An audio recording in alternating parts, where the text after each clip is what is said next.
الحمد لله الحمد لله الذي أحاط بكل شيء علما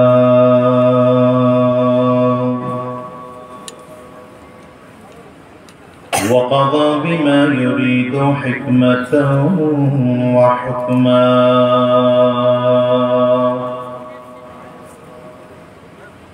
وأنعم بالنعم ابتلاء وامتحانا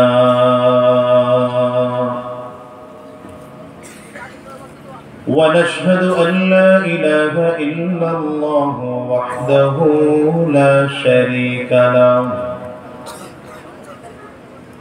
شريك له ذو الجلال والإكرام ونشهد أن محمدًا عبده ورسوله سيد وأفضل الأنام اللهم صل على محمد وعلى آله وصحبه وسلم تسليما كثيرا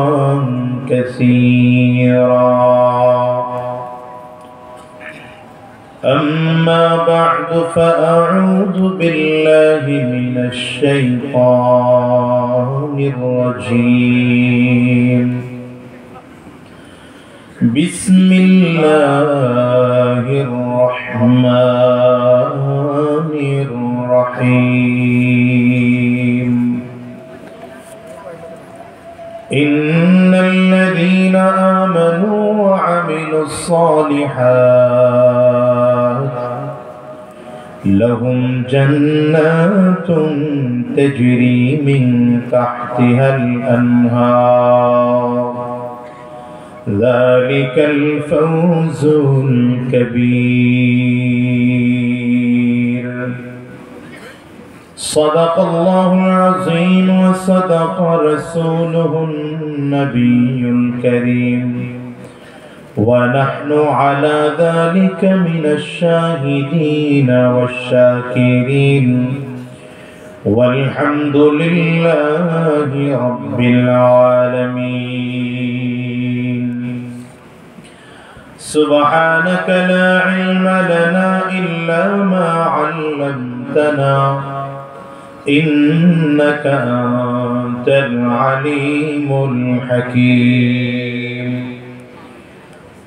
رب اشرح لي صدري ويسر لي أمري واحلل عقدة من لساني يفقه قولي لا إله إلا الله لا إله إلا الله لا إله إلا الله جرى الزبان كل آواز دي شكل منه لا إله إلا الله لا إله إلا الله أرجو لا إله إلا الله زبان كرو بند থাকবেন زبان খুলে لا إله إلا الله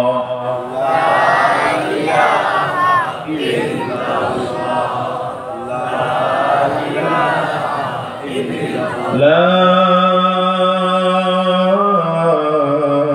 إله إلا الله محمد رسول الله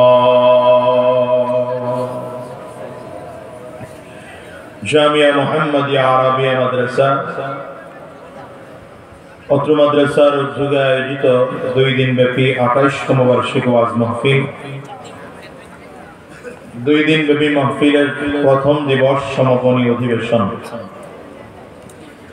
আজকের এই মাহফিলের মুহতারাম সম্মানিত সভাপতি সম্মানিত প্রধান অতিথি বিশেষ অতিথি বৃন্দ मंच उपस्थित जातिर रहबर जातिर सरदार सरताज हजरत उलमाए कराम सम्मुखाने समवेत दीन प्रिय इस्लाम प्रिय दीनदार ईमानदार मुमिन मुसलमान मध्य मुजाहिद भाइरा मुरब्बी बाबा जीरा যুবক বন্ধুরা কচি কাঁচা মাসুম বাচ্চারা পর্দার অন্তরালে অবস্থানরত সম্মানিত শ্রদ্ধেয় মা ও বোনেরা আল্লাহ পাকের শুকর যে আল্লাহ তাআলা আপনাকে আমাকে অত্যন্ত দয়া করে মায়া করে মহব্বত করে ভালোবেসে আজকের এই কোরআনী মজলিসে জান্নাতি বাগানে ঈমানদারদের মজলিস আল্লাহ ওয়ালাদের মজলিসে বিশেষ করে আল্লাহ পাকের জাকিরিন ও শাকিরিন বান্দাদের মজলিসে যে রব্বে করিম মওলাই করিম আপনাকে আমাকে আসার বসার তৌফিক দান করেছেন সে মহান রব্বুল ইজ্জত ওয়াল জালালের দরবারে শুকর আদায় করি আমরা সকলেই জবান খুলে আওয়াজ দিয়ে চিৎকার করে জোরে সোরে বলি আলহামদুলিল্লাহ। আপনাদের চেহারার দিকে তাকাইলে এখন আলোচনা করতে মন চাচ্ছে না, চেহারার এমন একটা ভাব তাতে মনে হচ্ছে মোনাজাত দিয়ে দেওয়ার সময় হয়েছে। মোনাজাত দিয়ে দিলে ভালো হয় না, কিছুক্ষণ আলোচনা চলবে, আওয়াজের খুব একটা ভালো কিছু মনে হয় না। স্টেজ থেকে তো আওয়াজ আসে না, কারণ ওনারা বড় মানুষ, মুরব্বী মানুষ, কিছু বলতেও পারি না। আপনারাও যদি প্যান্ডেল থেকে আওয়াজ না দেন তাহলে মোনাজাত করে চলে যাওয়া ছাড়া উপায় থাকবে না। এই বাচ্চা ছেলেটারে উঠে দেন, হ্যাঁ এই যে ঘুমাইলে বাসায় গিয়ে ঘুমাও, তুমি এখানে শুয়েছো কেন, ঠান্ডা লাগবে না? ঘুম আসতে যাও, মাদ্রাসার ছাত্র, ঘুম আসতে মাদ্রাসায় গিয়ে ঘুমা করো। আপনাদের মধ্যে কি এখন কথা শুনবার মতো পরিস্থিতি আছে? আস্তে আস্তে আওয়াজ বাড়ে না, কথা শুনবার মতো পরিস্থিতি আছে? সবাই একটু বসার থেকে দাঁড়ায় যায়, স্টেজের আপনারা বসেন, প্যান্ডেলের কেউ বসে থাকবো না, প্যান্ডেলের প্রত্যেকে দাঁড়াবো নিজ দায়িত্বে। সবাই দাঁড়াইছি তো? ডানে বামে ঘুরেন, শরীরটা নাড়াচাড়া দেন, ঘুরেন ডানে বামে ঘুরেন।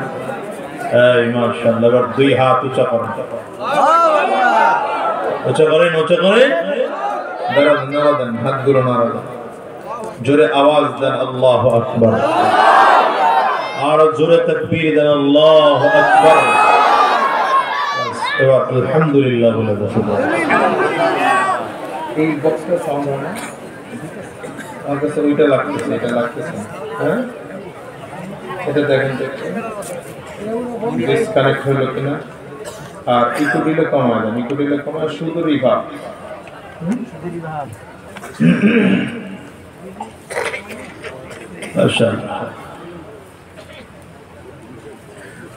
ওই মুরব্বী ওই দিক ফিরে আসে কেন? আপনি আমার দিকে তাকান, ঘুরে বসে। হ্যাঁ, তোরা তিনজন ওখানে বসছিস কেন, কি কারণ?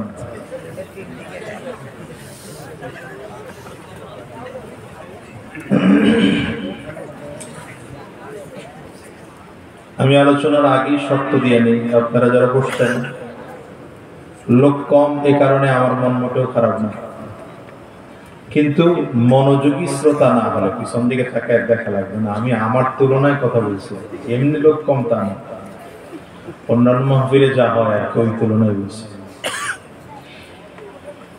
তো মনোযোগী শ্রোতা লাগবে, কম হোক শ্রোতা, কম হোক, তাতে মোটেও আফসোসের না, কিন্তু মনোযোগী শ্রোতা হলে খুব কম শ্রোতার মাঝেও কথা বলা যায়।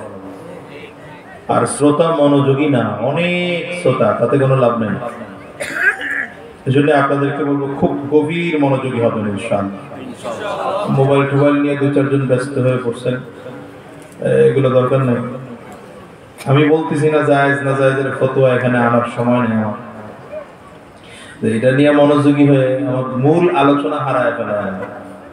এখন আমাকে ডাইরেক্ট পাইছেন, সরাসরি পাইছেন, সরাসরি কথা শুনেন, এটাতে ফায়দা বেশি হবে ইনশাআল্লাহ। ঠিক আছে তো? দিলকে একাগ্রতার সাথে জমিয়ে বসে আলোচনা শুনবেন। ওই পিচ্ছি তিনটা বয় রিসার্চ, ওই মোবাইল সামনে, হ্যাঁ তিনটা লাল গেঞ্জিটা বাচ্চাদের হাতে মোবাইল দেন কেন? বাচ্চাদের হাতে মোবাইল দিবেন না কোনো গার্জিয়ান। হ্যাঁ ছোট বাচ্চাদের হাতে মোবাইল দেওয়া আর ওদের জীবন ধ্বংস করা এক কথা।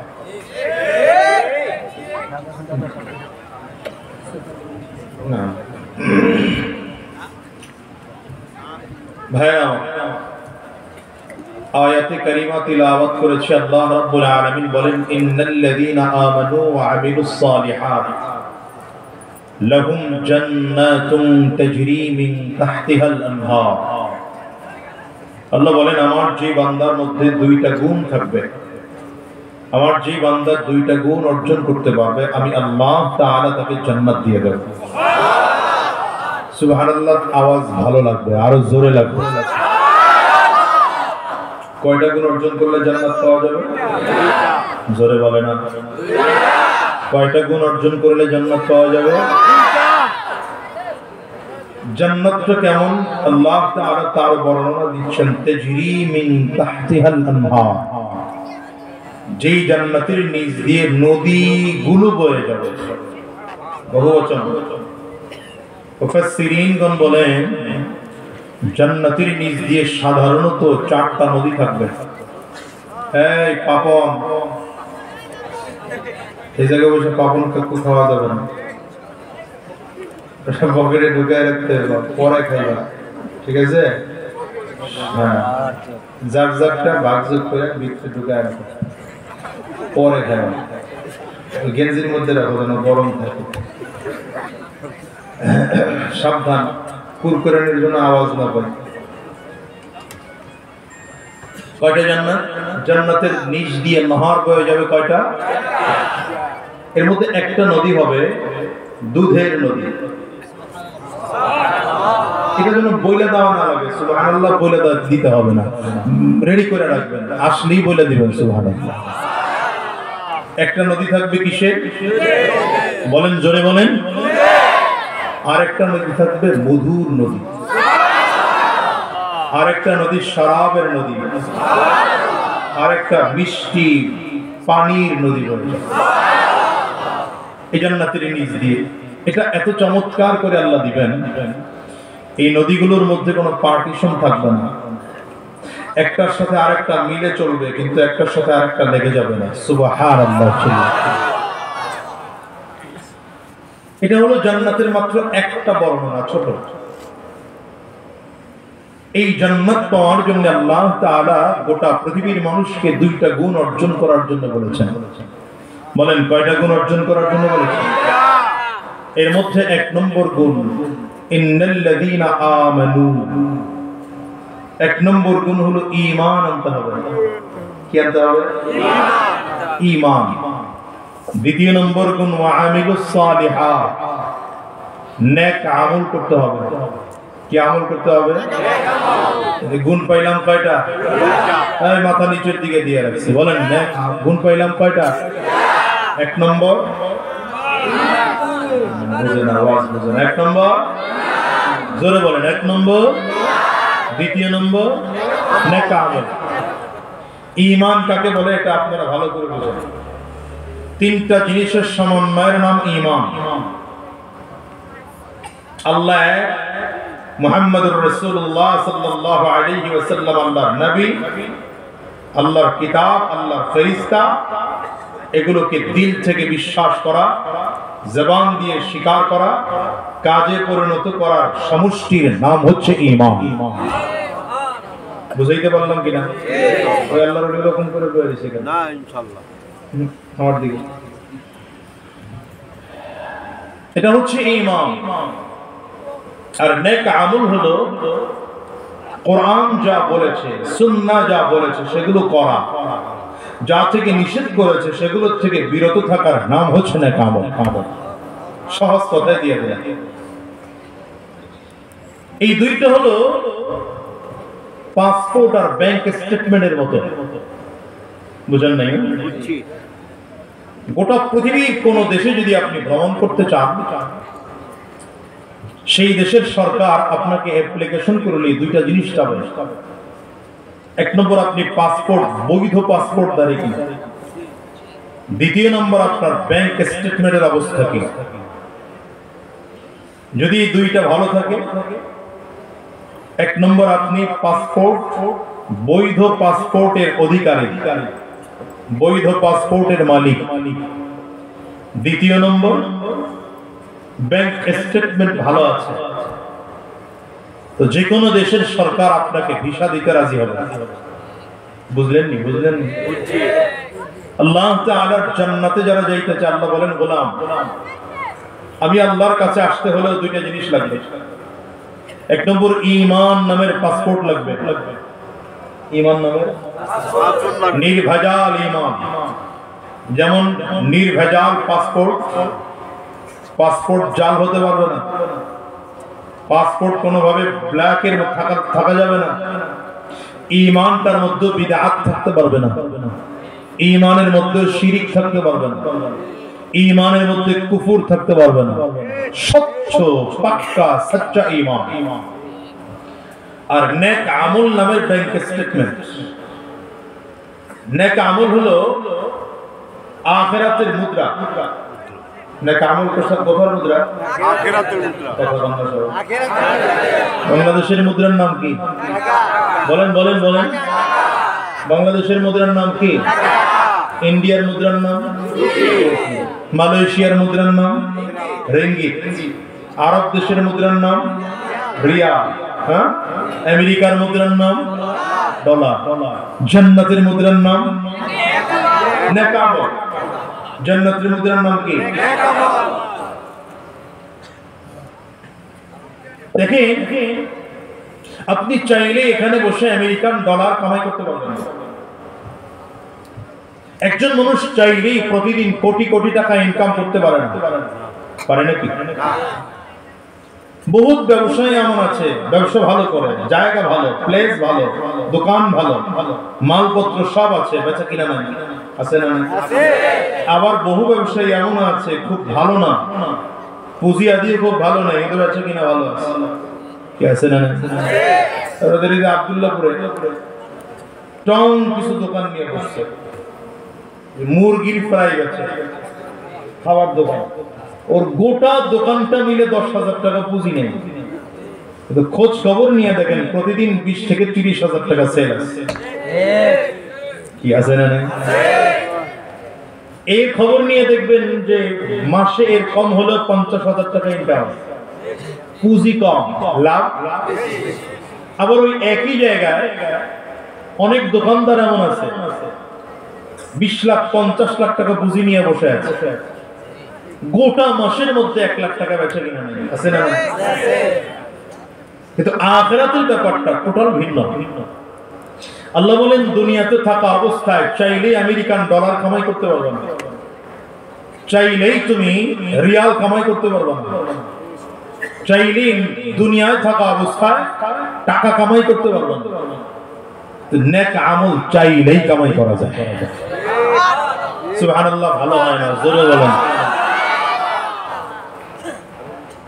আমরা দুনিয়ার মানুষের অবস্থা হলো সময়ের মূল্যায়ন করতে জানি না। আমরা কি করতে জানি না? সময়ের মূল্যায়ন করতে জানি না। তো গোটা পৃথিবীর ইতিহাস প্রমাণ করে, যেই মানুষটা সফল হয়েছে, সাকসেস হয়েছে, দুনিয়ার লাইনে হোক আর আখিরাতের লাইনে হোক, সময়কে মূল্যায়ন না করে কেউ সফল হতে পারে না। সময়কে মূল্যায়ন করতে হবে।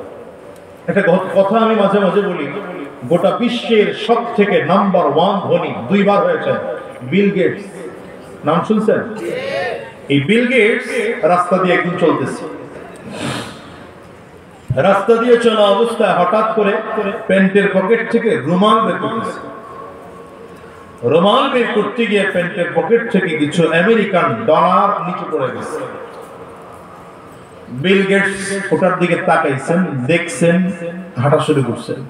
উঠানো নাই, উঠাইতে বলেনও নাই। সাথে 2-4 জন চামড়া চামড়া থাকে, বুঝেন না কথা? কথা বুঝেন না? এমন একজন টাকা ডলার গুলো উঠেছে, উঠিয়ে দেখতেছে 30,000 আমেরিকান ডলার। বাংলাদেশি কত টাকা? খুব টাকা, প্রায় 30 লাখ টাকার উপরে, ঠিক না? পার ডলার যদি বাংলাদেশে এখন 100 টাকা করে মিনিমাম ধরেন, এর নিচে হওয়ার কোনো সুযোগই নেই, তাইলে কত? প্রায় 30 লাখ। এত পরিমাণ ডলার, এত পরিমাণ সম্পদ বিল গেটস উঠাইল না, না উঠিয়ে চলে গেল। যে উঠিয়েছে তার মনে প্রশ্ন, এতগুলো ডলারকে সে অবজ্ঞা করলো। বিল গেটস কে প্রশ্ন করছে, আচ্ছা আপনার এতগুলো টাকা পড়ে গেল, আপনি উঠাইলেন না, উঠাইতে বললেনও না, কেন না? কারণ কি? বিল গেটস জিজ্ঞাসা করে, কি করতেছিস তোরা? ফেসবুক চালাইতেছিস? দেখতেছি তো, আমার চোখ বড় খারাপ চোখ,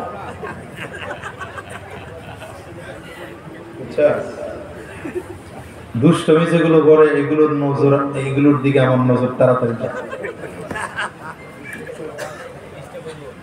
এগুলো করিস না, ভালো করে চুপচাপ করে বল। এই সময়ের মূল্যায়ন করবে, এই জন্য কথাগুলো কইতেছে। সময়ের মূল্য আছে। খালি খালি ফেসবুক চালাইছো, জীবনে একটু হিসাব করতো। এই যে তোরা যারা যুবক গুলো আছিস, জীবনে কত ঘন্টা নষ্ট করছো শুধু ফেসবুক চালায়? কি কথা বন্ধ করবেন? কত ঘন্টা জীবনে ফেসবুক চালিয়ে নষ্ট করেছেন? কি পাইছেন জীবনে? বলেন কি পেয়েছেন? এদেশে উপন্যাস, একসময় যে ছেলেরা উপন্যাস পড়তো, আচ্ছা ধরে নিলাম উপন্যাসগুলো ইসলামিক হোক আর ইসলামিক হোক, পড়লে তো কিছু পাওয়া যেত। ফেসবুক চালায় কি পাইছে? হ্যাঁ, জিরো না, জিরো না, মাইনাস। জিরো হলে তো উপরে ওঠার একটা সম্ভাবনা থাকে, নিচের দিকে গেলে উপরে উঠতে বহুত সময় লাগে।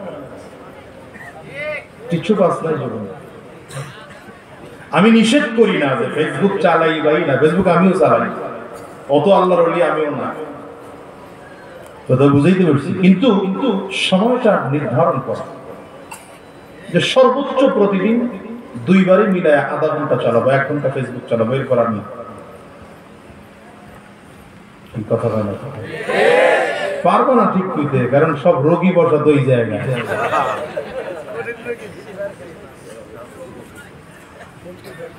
তো বিল গেটস এই $30,000 যে উঠিয়েছে, তার মনে চিন্তা যে লোকটা এতগুলো টাকা ফেলে রাখলো। প্রশ্ন করলো, স্যার আপনি এতগুলো টাকা পড়ে গেল, আপনি উঠাইলেন না, কাউকে উঠাইতে বললেন না?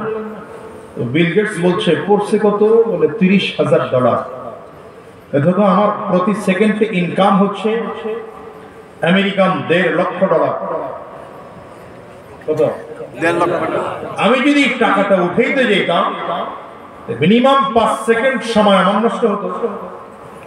এই 5 সেকেন্ডে আমার ইনকাম হতো 1.5 পূরণ 5 কত? 7.5 লক্ষ ডলার পিছনে পড়ে যেতাম মাত্র $30,000 উঠাইতে গিয়ে। জন্য আমি চিন্তা করলাম সময়ের দাম আছে, অল্প টাকা পড়ে গেছে, বাদ দিলাম, বেশি টাকার দিকে আগাইতে হবে। এটা তার দুনিয়াদারির দিক থেকে কথা। এবার আমি আপনাদেরকে বলি, একজন ইমানদারের প্রতিটা সময়ের দাম কত? বুঝলেন না রে? কেমন দাম? অনেক অনেক বেশি। একজন ইমানদার যদি চায় তাহলে প্রতি সেকেন্ডে একটা করে নেক আমলনামায় লেখাইতে পারে না পারে না? পারে। বুঝা বলতেছেন? পারে। যে একটা উদাহরণ দেই, ঘড়ি আছে হাতে, কাটার ঘড়ি থাকলে বা ঘড়িতে সেকেন্ড উঠানো যায়, এটা থাকলে ঘড়ি ধরেন। এরপরে খুব ঠান্ডা মাথায়, তাড়াহুড়োর প্রয়োজন নেই, শুদ্ধ করে আস্তে আস্তে একবার সুবহানাল্লাহ বলবেন, দেখবেন 5 সেকেন্ড লাগে। এরপরে হিসাব বের করবেন। ঘড়ি থাকলে হাতে ঘড়ি ধরেন, এরপরে পড়েন সুবহানাল্লাহ। খুব ধীরে বললাম, আস্তে বললাম, শুদ্ধ করে বললাম। কয় সেকেন্ড লাগলো?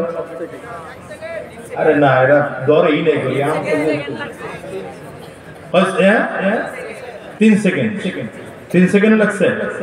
আচ্ছা, আলোচনার সুবিধার্থে আরো 2 সেকেন্ড বাড়ায় দিলাম, 5 সেকেন্ড। 5 সেকেন্ড একবার সুবহানাল্লাহ মিনিমাম বলা যায়। কথাটা যায় কিনা বলা? আল্লাহর কোরআন যদি সত্য হয় তাহলে এই কথাও সত্য।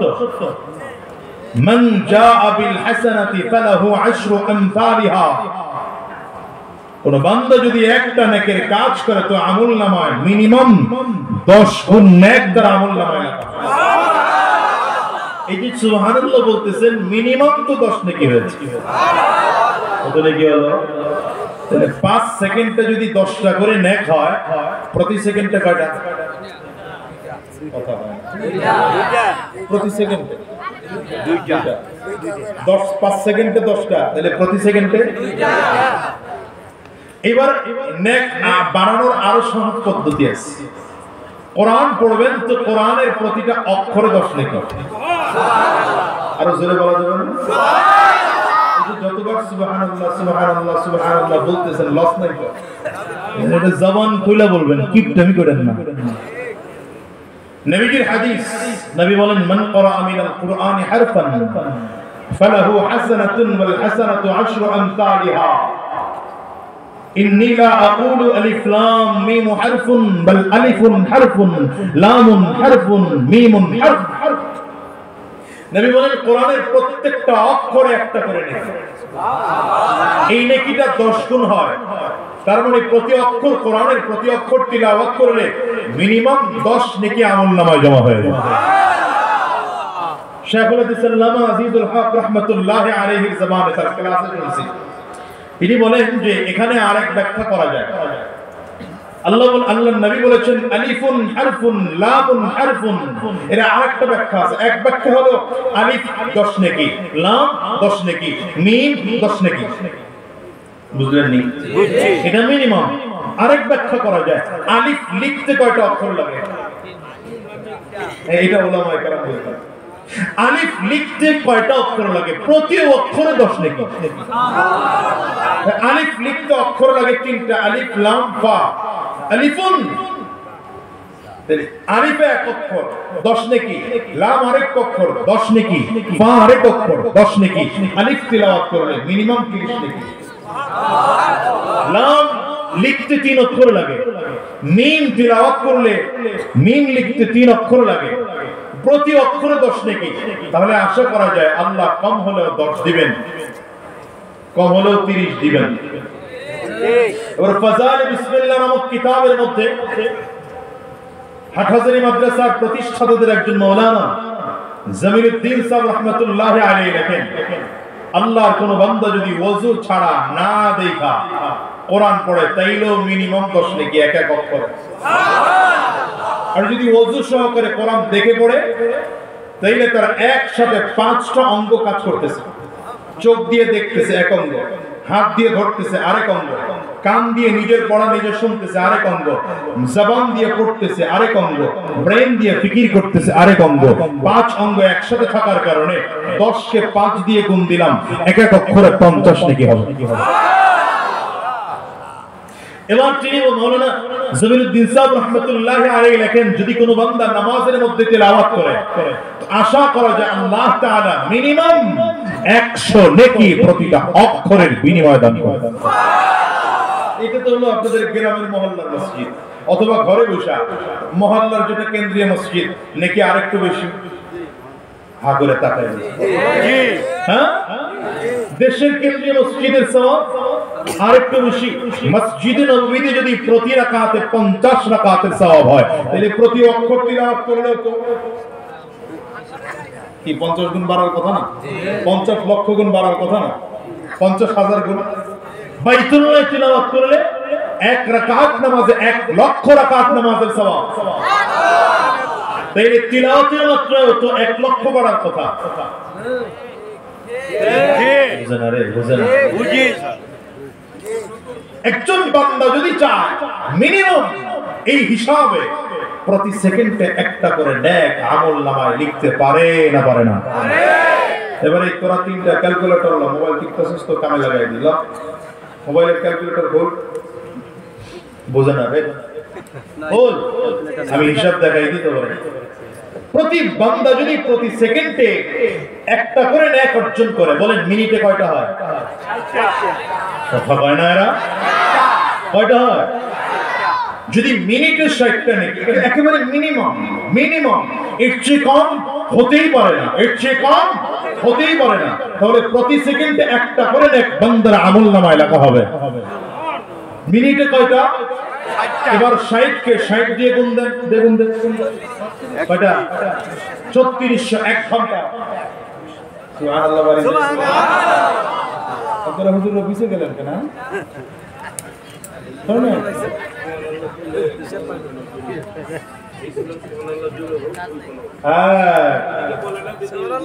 চমৎকার কথা বলছেন মুরব্বী, যে এই স্টেজে সুবহানাল্লাহ জোরে বললে ওই দিকে কইতে পারতেছেন না।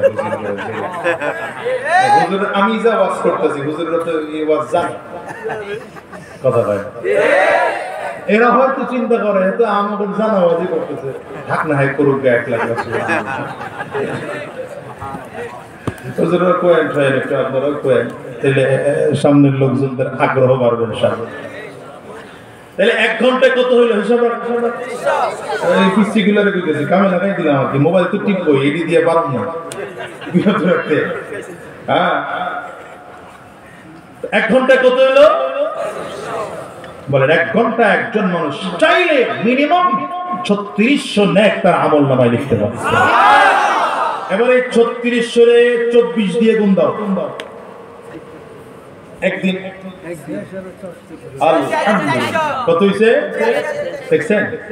একজন মানুষ যদি চায় 24 ঘন্টা 86400 নেক আমলনামায় লেখাই দিতে পারে। এখন বলবেন হুজুর 24 ঘন্টা তো একজন মানুষের দ্বারা সুবহানাল্লাহ আলহামদুলিল্লাহ তাসবিহ কোরআন তেলাওয়াত করা সম্ভব না। আরে ভাই শুনেন, রবের ভান্ডার তো ভিন্ন ভান্ডার। রবের ভাই ভাই আমারে বলে যাওয়া লাগবে, সিরিয়াস, বেশি সিরিয়াস। যদি সমস্যা হয় যে অসুবিধা বেশি, ঠিক আছে, ওকে ওকে, এটা ক্লাস চলতেছে, সাবধান। ক্লাস ছেড়ে উস্তাদের অনুমতি ছাড়া একজনও উঠার চিন্তাই করা যাবে না। একজন মানুষ 24 ঘন্টা যদি ইবাদত করবে না, কিন্তু আপনি যখন ঘুমাইতে যান সুবহানাল্লাহ পড়তে পড়তে ঘুমান, আলহামদুলিল্লাহ পড়তে পড়তে ঘুমান, আল্লাহু আকবার পড়তে পড়তে ঘুমান, ঘুম থেকে উঠে আবার শুরু করেন, ফেরেশতা আপনি যে ঘুমিয়েছিলেন 8 ঘন্টা লিখতে থাকবে আল্লাহর বান্দা সুবহানাল্লাহ পড়তে ছিল।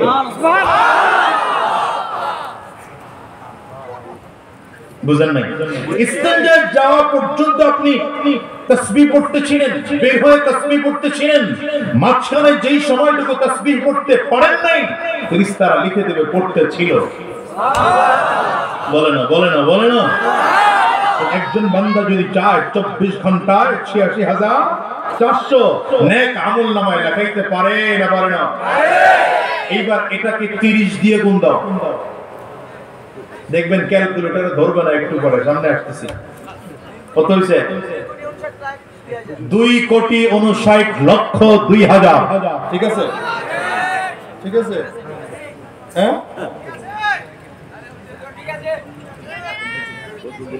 25 কোটি, হ্যাঁ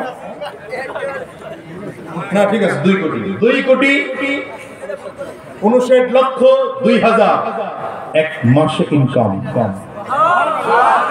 বলেন রে বলেন রে, টাকার পিছনে দৌড়াইতেছেন, কিসের পিছনে দৌড়াইতে হবে তাই বুঝেন না। নেকি হিসাব করার সময় দিয়ে দিতেছে। এবার হলো কত? মাসে মিনিমাম কত হলো? 2,59,00,000, প্রায় 2.5 কোটি হয়ে গেল। এবার এটাকে 12 দিয়ে গুণ দেন, দাও দাও 12 দিয়ে গুণ দাও। আল্লাহু আকবার। 31,10,04,000। হাসতাছস কেন? 31,10,04,000 সব বাদ দেন, সমান সমান হিসাবে আসেন। প্রতি বছরে যদি একজন বান্দার আমলনামায় 31 কোটি বা 30 কোটি নেক আমলনামায় জমা হয়, 10 বছর বেঁচে ছিলেন, 20 বছর বেঁচে ছিলেন, 30 বছর বেঁচে ছিলেন, 40 বছর হায়াত ছিল, 50 বছর হায়াত ছিল, মিলিয়ে নেন আপনার আমলনামায় কত নেকি হবে। এবার যখন আপনি পড়তে থাকবেন, আরে এটা তো জ্যামিতিক হারে বৃদ্ধি হয়, জ্যামিতিক হারে বৃদ্ধি হয়। যখন আপনি তাসবিহের আমল শুরু করে দিবেন, এমন একটা সময় আসবে যে আপনার সাথে আপনার অঙ্গ প্রত্যঙ্গ সুবহানাল্লাহ বলতে আরম্ভ করবে, এই কসম বলতে আরম্ভ করবে। অঙ্গ আপনি ঘুমিয়ে থাকবেন, জিহ্বা চালু হতে থাকবে, কর গুনেছেন এগুলো চালু হতে থাকবে। দেখবেন একটা সময় এমন হবে কিয়ামতের ময়দানে আল্লাহর সামনে দাঁড়াবেন, কোটি কোটি কোটি কোটি নেক নিয়ে দাঁড়াবেন। আল্লাহ এত নেক তো করি নাই। আল্লাহ বলেন তুই যে অল্প আমল করেছিলি সওয়াব আমি আল্লাহ বেশি দিয়েছিলাম। আর এটা দিলাম মিনিমাম, এইটা যে হিসাব দিলাম এটা হলো মিনিমাম। যদি 10 হয় 10 হলো মিনিমাম, এর নিচে হতেই পারে না। আল্লাহ বলেন যদি বেশি কেমন হয়? আল্লাহ বলতে বলতে বলতে বলতে শেষে গিয়ে একটা সহজ কথা বলেছেন, বিগাইরি হিসাব। হিসাব নাই। এখন হিসাব নাই, কার হিসাব নাই? বিনা হিসাবে দিবেন, বান্দার বিনা হিসাব, ফেরেশতাদের বিনা হিসাব না, বিগাইরি হিসাব। ভাষাটা কার? আল্লাহ। আরে বলেন আরে ভাই, বিগাইরি হিসাব ভাষাটা কার? আল্লাহ যদি বিনা হিসাবে কাউকে দেন কেমন দিবেন? আল্লাহ। এটা ছোট্ট উদাহরণ দেই, এটা ছোট্ট উদাহরণ দেই। 17 বছর হিসাব করে নিছে, 17 বছর হিসাব করে ব্যাংক ডাকাতি করছে, হিসাব করে প্রজেক্ট থেকে টাকা নিছে, হিসাব করে সৈরাজারি করছে, তাতেই 10 ব্যাংক দেউলিয়া। 10 বছর বিনা হিসাবে নিছে না, হিসাব করে নিছে, হিসাব করে নিছে। কিন্তু নিচে হলো রাঘব বলেরা। কথা বুঝেন না রে, নিচে কারা? রাঘব বলেরা। আমরা হুজুররা কিন্তু নেই, আমরা হুজুররা তো ক্ষমতায় দিতে পারি না। বহুত বছর পরে আমার মতো একটা আজাদি ইউনিয়নের চেয়ারম্যান, সরকার আমারে গোটা বছরে মিলে 50 লাখ টাকা বাজেট দেয়। টাকা যদি খাইও তাহলে কত পাবো? যদি সব খায়া ফেলে তাহলে কত পেলাম? এখন তো এক প্রজেক্ট থেকে 30,000 কোটি। আলহামদুলিল্লাহ বুকে হাত দিয়ে বলে 3.5 বছর পার হয়ে প্রায় 4 বছরের কাছে এখন পর্যন্ত ইউনিয়ন পরিষদে 1 টাকা হারাম উপায় আমার পেটে ঢুকে নাই। আমি সব জায়গায় দোয়া চাই, আজকে আপনাদের কাছে দোয়া চাই গেলাম, যদি কোনোদিন ইউনিয়ন পরিষদ থেকে হারাম উপায়ে 1 টাকা ঢুকানোর লোক ঢুকে, আল্লাহ যেন সেদিন এই দায়িত্ব আমার থেকে নিয়ে নেন। আমিন বলেন। এটা আমার ভয় লাগবে না, বলেন আমিন বলেন। আমি ওখানে টাকা খাওয়ার জন্য ঢুকি নাই, জনগণের আমানত ফিরিয়ে জনগণের কাছে দেওয়ার জন্য ওখানে ঢুকেছি। আপনারা বিশ্বাস না করলে আমার এলাকায় গিয়ে জিজ্ঞেস করবেন, আমার বদনাম আছে এলাকায়, বদনাম নাই এমন না। জনপ্রতিনিধি হবে আর বদনাম থাকবে না, এই লোক দুনিয়ায় খুঁজে পাওয়া বড় মুশকিল। আমার বদনাম আছে আজাদি হুজুর ফোন ধরে না, বদনাম আছে আজাদি হুজুর দেশ বিদেশে মাহফিল করে, দেশে ওই পরিমাণ সময় দেয় না। এই দুইটা জিজ্ঞাসা করবেন বিচার করে টাকা খেয়েছে, এক কথায় বলবেন না।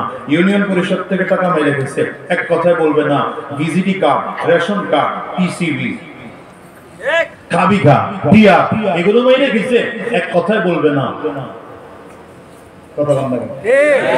বিপরীতমুখী তাদের দিকে জিজ্ঞাসা করেন, সময় সারাদিন দেয়, ফোন সব ধরে, কিন্তু বিচার করতে গেলেই এই পক্ষে কয় 30, ওনারে বলে 40।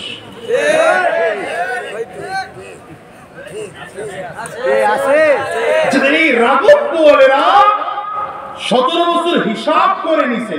কি করে নিছে? তাতে 10 ব্যাংক দেউলিয়া ঘোষণা হয়ে যাওয়ার পথে, ব্যাংকে টাকা নাই। কি পরিমাণ নেওয়া নিছে? আচ্ছা যদি এরা সুযোগ পাইতো বিনা হিসেবে নেওয়া,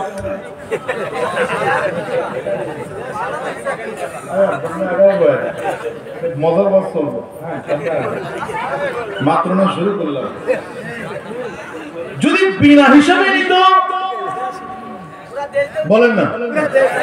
এখন আপনি একজন গরিব মানুষ, মাসে ইনকাম করেনি 10,000, আপনারা যদি বলা হয় বিনা হিসেবে নেই, কত দুরিয়ান নিবেন? কি কথা বলবো? আপনার সামনে পুরো প্যান্ডেল ভরে টাকা দিলাম, আপনি তো জীবনে ব্যাংক অ্যাকাউন্ট করা যায় এটাই বুঝেন না। যারা কেরানীগঞ্জের লোক দেখে বলতেছেন, আমার গ্রামের কথা বলতেছি, ভিজিটি কার্ড দেবো এখন, অ্যাকাউন্ট করতে কই মুরব্বীরা হিসেবে অ্যাকাউন্ট কি হবে?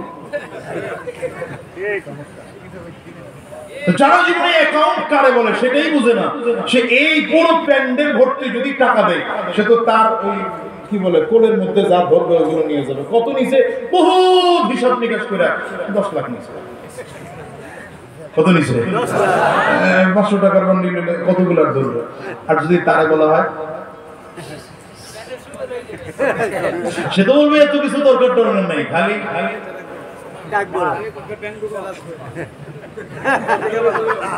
মেসেজ আসবে শুধু, আর এদিক থেকে যাবে মেসেজ চলে আসছে কত? 30,000 কোটি। যত বড় হয় তার বিনা হিসাব তত বেশি হয়। এটা বোঝানোর জন্য কথা বললাম, যত বড় হয় তার বিনা হিসাব তত বড় হয়। আল্লাহ তাআলা বলেন যে আমি বিনা হিসাবে দেব। আল্লাহ বলেন কি হিসাবে দেব? আল্লাহ থোক বরাদ্দ দিবেন। আপনি থোক বরাদ্দ দিলে এই দিলেন 10 লাখ দিলেন, 20 লাখ দিলেন, আপনার চেয়ে বড় কেউ হলে 30 লাখ দিল, 40, 50 লাখ দিল, 1 কোটি, 5 কোটি দিল। আল্লাহ বলেন আমি যখন বিগাইরে হিসাব, আমি যখন বিনা হিসাবে দেব, ফেরেশতারা এটা হিসাব রাখার মতো ক্ষমতা রাখে না, দুনিয়ার মানুষ তো দূরের কথা।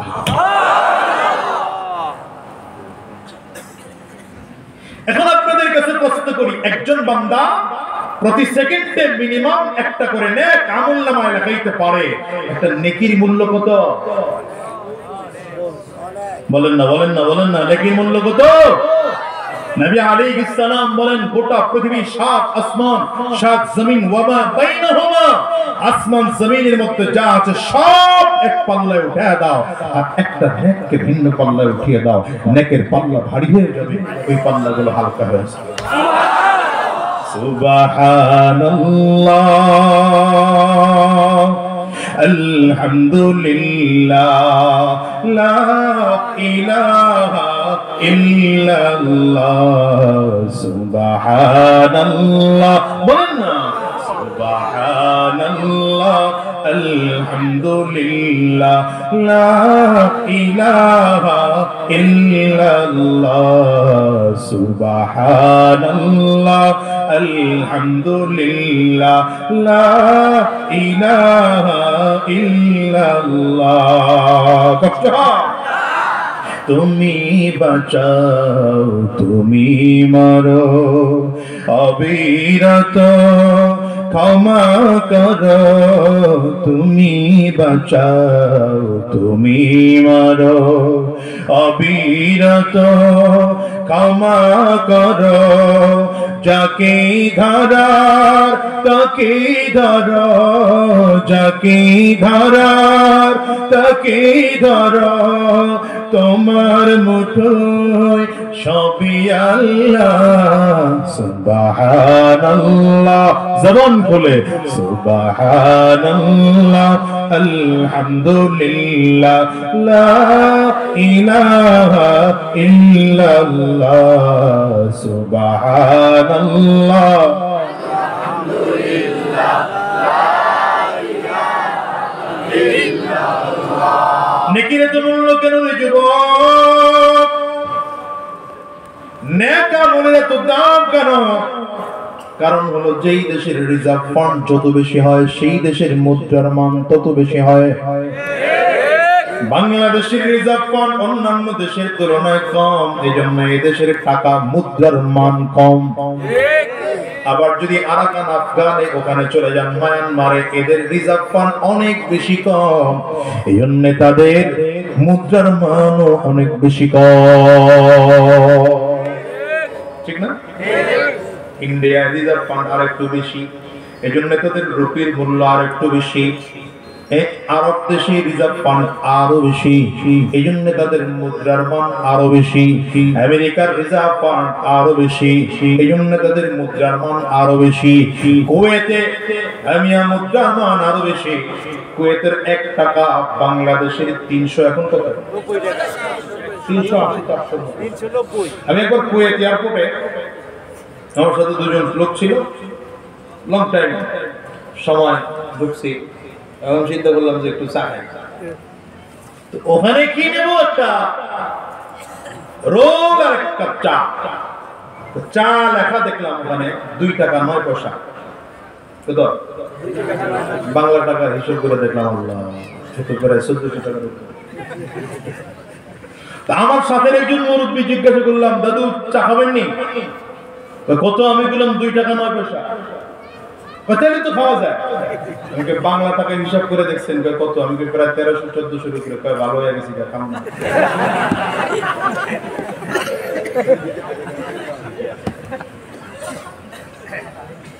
এদের মুদ্রার মান অনেক বেশি। কেন? রিজার্ভ ফান্ড তাদের সব থেকে বেশি। এবার বলেন তো আমার আল্লাহ পাকের রিজার্ভ ফান্ড কত?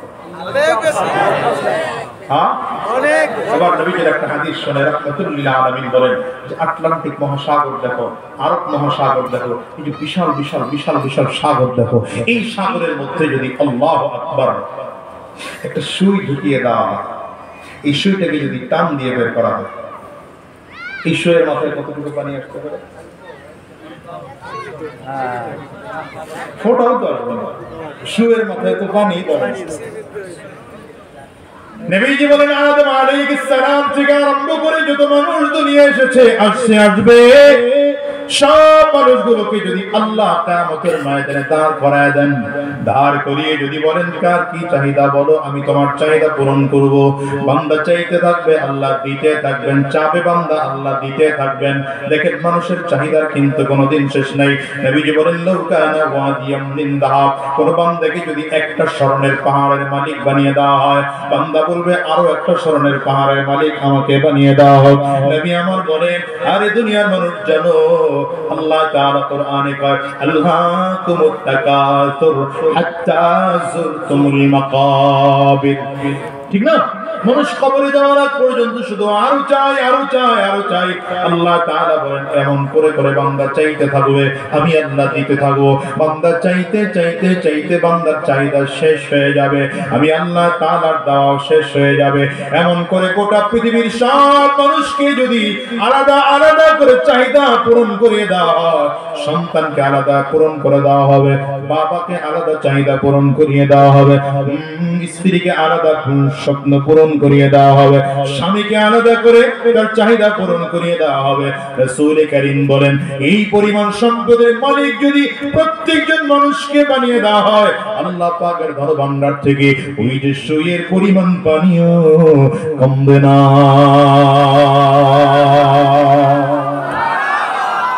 আল্লাহ পাকের রিজার্ভ ফান্ড কত বেশি, আল্লাহ পাকের রিজার্ভ ফান্ড কত বেশি, দুনিয়ার মানুষগুলো চিন্তাও করতে পারবে না। এই জন্যই তো আল্লাহ পাকের কিয়ামতের ময়দানের মুদ্রা, আখিরাতের মুদ্রা, নেক আমলের মূল্য অনেক বেশি। এবার একটু গলায় জোর লাগায় চিল্লায় বলবেন সুবহানাল্লাহ। আবার বলেন বাংলাদেশের মুদ্রার নাম কি? টাকা। আমেরিকার মুদ্রার নাম কি? সৌদি আরবের মুদ্রার নাম কি? ইন্ডিয়ার মুদ্রার নাম কি? জান্নাতের মুদ্রার নাম কি? বলেন না, আরো জোরে বলেন, দিল খুলে বলেন জান্নাতের মুদ্রার নাম কি? দুনিয়ার টাকা সবাই চাইলে অর্জন করতে পারে না, আমেরিকান ডলার চাইলে অর্জন করতে পারে না, আরব দেশের রিয়াল চাইলে অর্জন করতে পারে না। কিন্তু রব্বে কারীম বলেন গোলাম রে, টোটাল জীবন গুনাহ করেছো, গুনাহ করেছো, গুনাহ করেছো, আমি আল্লাহ কোরআনে একটা সফটওয়্যার বলে দিলাম, সফটওয়্যার যদি ইনস্টল করতে পারো তোর সব গুনাহগুলো নেকি দ্বারা পরিবর্তন হয়ে যাবে। إلا من تاب وآمن وعمل عملا صالحا فأولئك يبدل الله سيئاتهم حسنات وكان الله غفورا رحيما। আল্লাহ বলেন গোলাম রে, যদি তওবার মতো তওবা করতে পারো, গুনাহের কারণে যদি বেঈমান হয়ে যাও, যদি ঈমান আনতে পারো, আর যদি নেক আমল করতে পারো, আমি আল্লাহ তাআলা তোমারে বলে দিলাম জীবনে যত গুনাহ করে করে পাহাড় করে ফেলেছো, এই গুনাহগুলোকে আমি আল্লাহ ফেরেশতাদের মাধ্যমে একটা ক্লিক দিয়া সব গুনাহ নেকি দ্বারা পরিবর্তন করে দেব। ইউবাদদিলুল্লাহু সাইয়্যাতিহিম হাসানাত। ওলামায়ে কেরাম খেয়াল করেন, ইউবাদদিলুল্লাহু সাইয়্যাতিহিম একদম। আচ্ছা, আপনি যদি এখানে কাউকে বলেন এই তুই এখানে কতগুলো এই যে নিষিদ্ধ গাছ, কি যেন গাছ আছে না, গাঁজার গাছ আছে, সবজির গাছ আছে, ওদের সাথে নাকি একজন লাগাইছিল, পুলিশ গিয়ে অ্যারেস্ট করতে গেছিল, পরে কইছিল যে এইরকম এক ক্ষেত পুরোটা লাগাইছে ওই গাছ। এটা আচ্ছা, এমন কোন পদ্ধতি কি আছে ওই গাছগুলোকে সব চম্পল গাছে পরিণত করে দেওয়া যাবে, সেগুন গাছে পরিণত করে দেওয়া যাবে? আছে? আল্লাহ বুঝলেন না রে, মালিক চিনলেন না, মালিক চিনলেন না। আপনি 100 বছর একটা কাপড় ফেলে রাখছেন, কাপড়টা সাদা ময়লা হতে হতে হতে হতে ছিঁড়ে ফেলে গেছে। কোন সফটওয়্যার এমন আছে, কোন বিষয় এখানে এমন আছে যে সেটাকে একটা ক্লিক দিলেই আবার নতুন কাপড় হয়ে যাবে? হ্যাঁ, আল্লাহর নবী বলেন কিরা আজনাবাল আব্দু নুকিতাত ফি কলবিহি নুকতাতান সাউদা। বান্দা যখন গুনাহ করে, বান্দার কলবের মধ্যে দাগ পড়ে যায়, একটা গুনাহ একটা কালো দাগ, এক গুনাহ একটা কালো দাগ, এক গুনাহ একটা কালো দাগ। গুনাহ করতে করতে করতে করতে একটা সময় পুরো কলবটা কালো হয়ে যায়। কিন্তু যখন বান্দা তওবা করে, আল্লাহ বলেন আমি আল্লাহ তওবা করার সাথে সাথে পুরো গুনাহগুলো মুছে পরিষ্কার বানায় দেই। এইবার যদি তিন শর্ত সাথে থাকে, রব্বে কারীম বলেন রে গোলাম, শুধু মুছে দেই তাই নয়, আমি আল্লাহ এটাকে এমন ভাবে নেকি দ্বারা পরিপূর্ণ করে দেই, কেউ দেখলে বুঝবে না এটার মধ্যে কোনো গুনাহ ছিল। এটা রবের দয়া, কার দয়া? দেখেন আল্লাহ তাআলা দুই কাঁধে ফেরেশতা দিয়েছেন, কিরামান কাতিবিন ইয়ালামুনা মা তাফআলুন। আল্লাহ বলেন দুই কাঁধে ফেরেশতা দিলাম কয়জন? এই উত্তর দিবেন আমি জানতাম।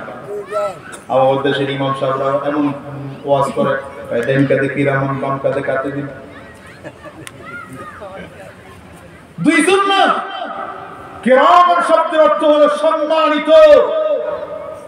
কিরামান অর্থ কি? কাতিবিন মানে লেখক গণ, বহু বচন। কাতিবিন মানে কি? দুই কাঁধে দুইজন ফেরেশতা না, বহু ফেরেশতা। কত ফেরেশতা আল্লাহ জানেন, কত ফেরেশতা? বহু ফেরেশতা। দেখেন আল্লাহ তাআলার সিস্টেম হলো, আল্লাহ তাআলা বাম কাঁধে একজনকে আমির বানিয়েছেন, ডান কাঁধে একজনকে আমির বানিয়েছেন, কিন্তু দুই দলের আবার মূল আমির যে তারে বানাইছেন ডান কাঁধের ফেরেশতা। সুবহানাল্লাহ। এবার বাম কাঁধের ফেরেশতাকে বলেছে, যদি গুনাহ লেখো তাহলে লিখবা মিনিমাম একটা, এক গুনাহ করছে একটাই লিখবা, বাড়াইবা না। যদি ডান কাঁধের ফেরেশতা নেক আমলে শুধু নিয়ত করছে বান্দা, ফেরেশতা বলে লিখে ফেলো। এই মাহফিলের ডেট করা হয়েছে মনে করেন 1 মাস আগে। কত মাস আগে? আপনি শুধু নিয়ত করেছেন যে জামিয়া মুহাম্মাদিয়া আরাবিয়া মাদ্রাসা 28-29 তারিখ মাহফিল হবে, আমি মাহফিলে যাব, 10 টাকা মাদ্রাসায় দেব, মাত্র 10 টাকা নিয়োগ করছেন। আর ডান কাঁধের ফেরেশতা বাকি ফেরেশতাদেরকে বলে, এই লেখা ফেলাও, আব্দুর রহমান 10 টাকা জামিয়া মুহাম্মাদিয়া আরাবিয়া মাদ্রাসায় দান করেছে। লিখে বলছে। এখনো কিন্তু 1 মাস বাকি আছে।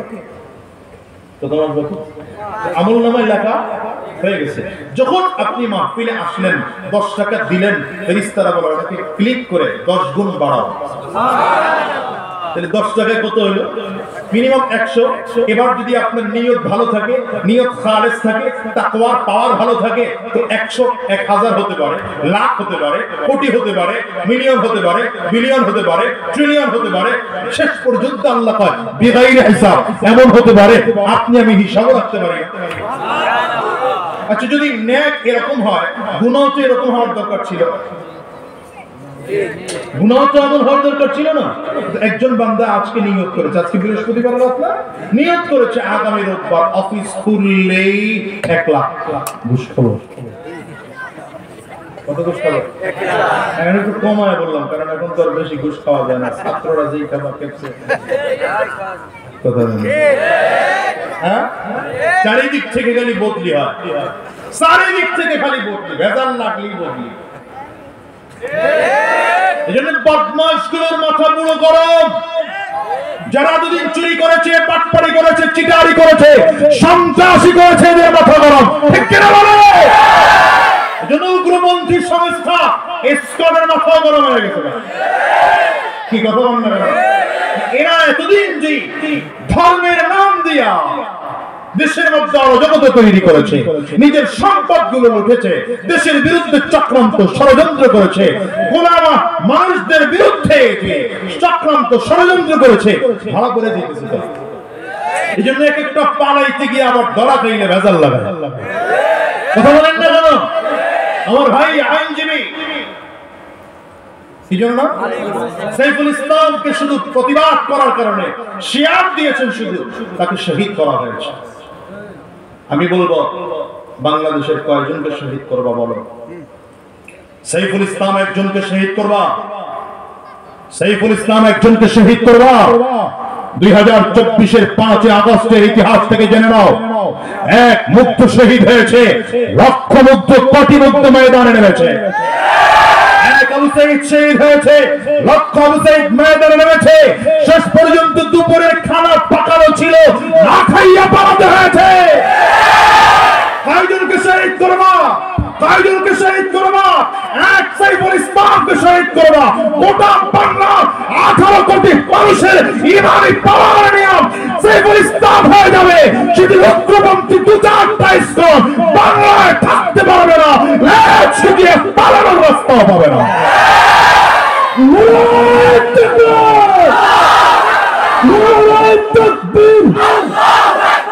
ইসলামের শত্রুরা হুশিয়ার সাবধান। আমি জানি ইসলামের বিরুদ্ধে কথা বললে জীবন হুমকিতে পড়ে যায়। আজকে 2-4 দিন ধরে মাহফিলগুলোতে বলছি আমার জীবন হুমকির মধ্যেই আছে, কারণ এদেশের ছাত্র জনতার সমন্বয়কারী প্রধান সার্জিস, এই ছেলেটাও জীবন হুমকির থেকে বাঁচতে পারে নাই।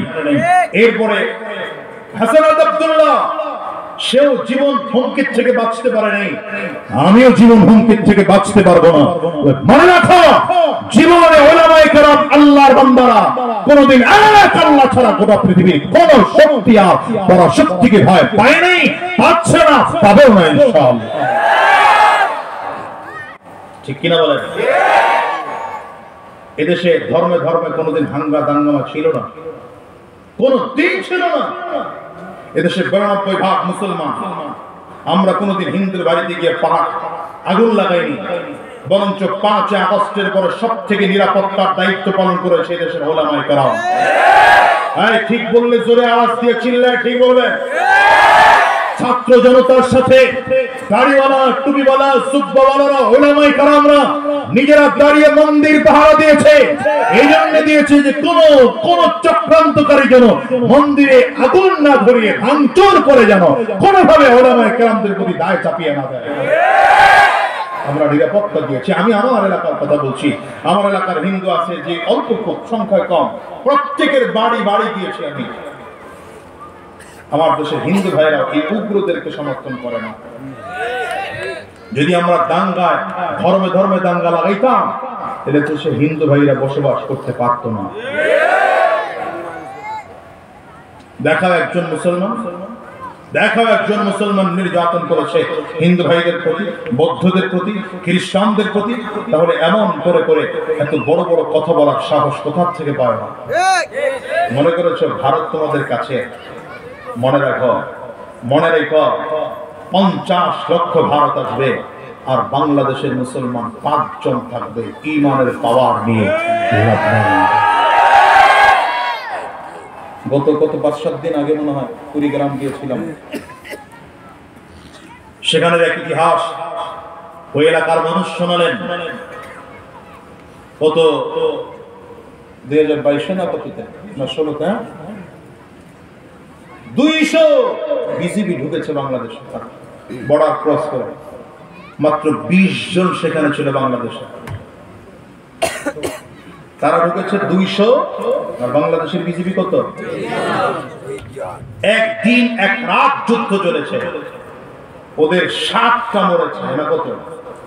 7টা মরেছে, আর বাংলাদেশের মানুষ বিজিবির থেকে মাত্র 2 জন শহীদ হয়েছে। শেষ পর্যন্ত ওরা লেজ গুটিয়ে পালাতে বাধ্য হয়েছে। আমি শুনে বলেছি এটা ঈমানের পাওয়ার। কথা বলেন না, আমি শুনে বলেছি এটা ঈমানের পাওয়ার। ঠিক কিনা বলেন? আমরা মুসলমানদের মাতৃভূমি রক্ষার জন্য কাজ করি, ঈমান রক্ষার জন্য কাজ করি, কোরআন রক্ষার জন্য কাজ করি, সত্য রক্ষার জন্য কাজ করি, মরলেও শহীদ বাঁচলেও গাজী, এই বিশ্বাস নিয়ে রাজপথে নামি। আর ওরা তোমরা রে ভাবা, আপনারা কথা মনে হয় খুব মনোভূত হইতেছে না, ঝামেলা হইতেছে না, কষ্ট লাগতেছে, এই কথা শুনতে আপনারা অভ্যস্ত ছিলেন না বুঝি?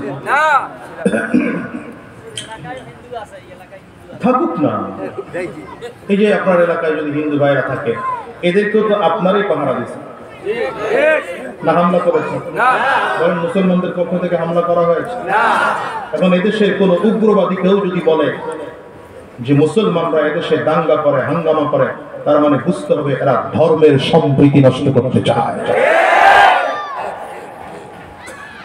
সাম্প্রদায়িক সম্প্রীতির বাংলাদেশ, এখানে কারো প্রতি কোনদিন হামলা করা হয়নি, ঠিক কিনা বলেন ভাইরা? যাও, কোন দিক দিয়ে কোন দিক বলে ফেললাম। তো আল্লাহ তাআলা জান্নাতের আখিরাতের মুদ্রার নাম কি? বলেন না, বলেন না। আপনি নিয়ত করছেন আজকে বৃহস্পতিবার, আগামী রবিবার সকাল 10টায় কত ঘুষ খাবেন? বাম কাদের ফেরেশতা, ডান কাদের আমির সাহেবের দিকে আমির সাহেব লেখা বলে কোন লেখিস না, বলছে খাই নাই তো আমি। সুবহানাল্লাহ। এই জোয়ানরা একটু ভালো করে পাওয়ার বাড়ায়, জোয়ান ভলিউম বাড়ায়, সুবহানাল্লাহ। মাত্র বলছে খাই নাই তো, রোববার হয়ে গেছে, 1 লাখ ঘুষ খাবে ওজন, গরম তো আলাদা শরীর, তো ইন করে প্যান্ট শার্ট পরে একদম টাইট টুই লাগা স্পেস দিয়া বের হচ্ছে।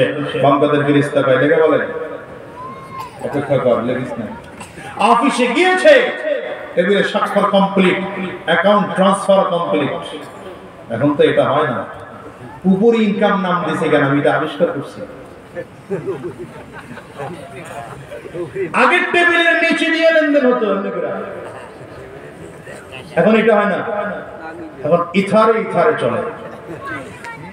বুঝলেন? কোথায় চলে? উপরি ইনকাম। সরকারি চাকরির বেতন কত? মাত্র 15,000। উপর ইনকাম কত আছে? 2-4 লাখ আছে। উপরে দিয়ে যায় যে ইথারে ইথারে যায়, এই জন্য এটা কি হলো? মনে করছি হুজুররা কিচ্ছু বোঝে না, এটা তোমার বুঝ যেখানে শেষ, হুজুরগুর বুঝ ওইখান থেকে শুরু। আপনারা ঠিক না বললেও এই কথাটাই ঠিক, আপনারা মানতে পারেন না, এই হলো বিষয়। আপনারা 17 বছর পরে যেটা বুঝেন, হুজুররা 17 বছর আগে ওইটা বুঝে রাখছে। যদি ওই সময় আপনারা বুঝতেন, তাহলে এখন আন্দোলন করা লাগতো না, রক্ত দেওয়া লাগতো না, জীবন দেওয়া লাগতো না। কথা কয় না? এখনো বইলে দিয়ে গেলাম, এখনো বইলে দিয়ে গেলাম, মূলটা গেছে, গোড়া রয়ে গেছে গা, মূলটা বানাইছে গোড়া। এখনো সাবধান হও, এখনো সাবধান হও, এখনো সাবধান হও।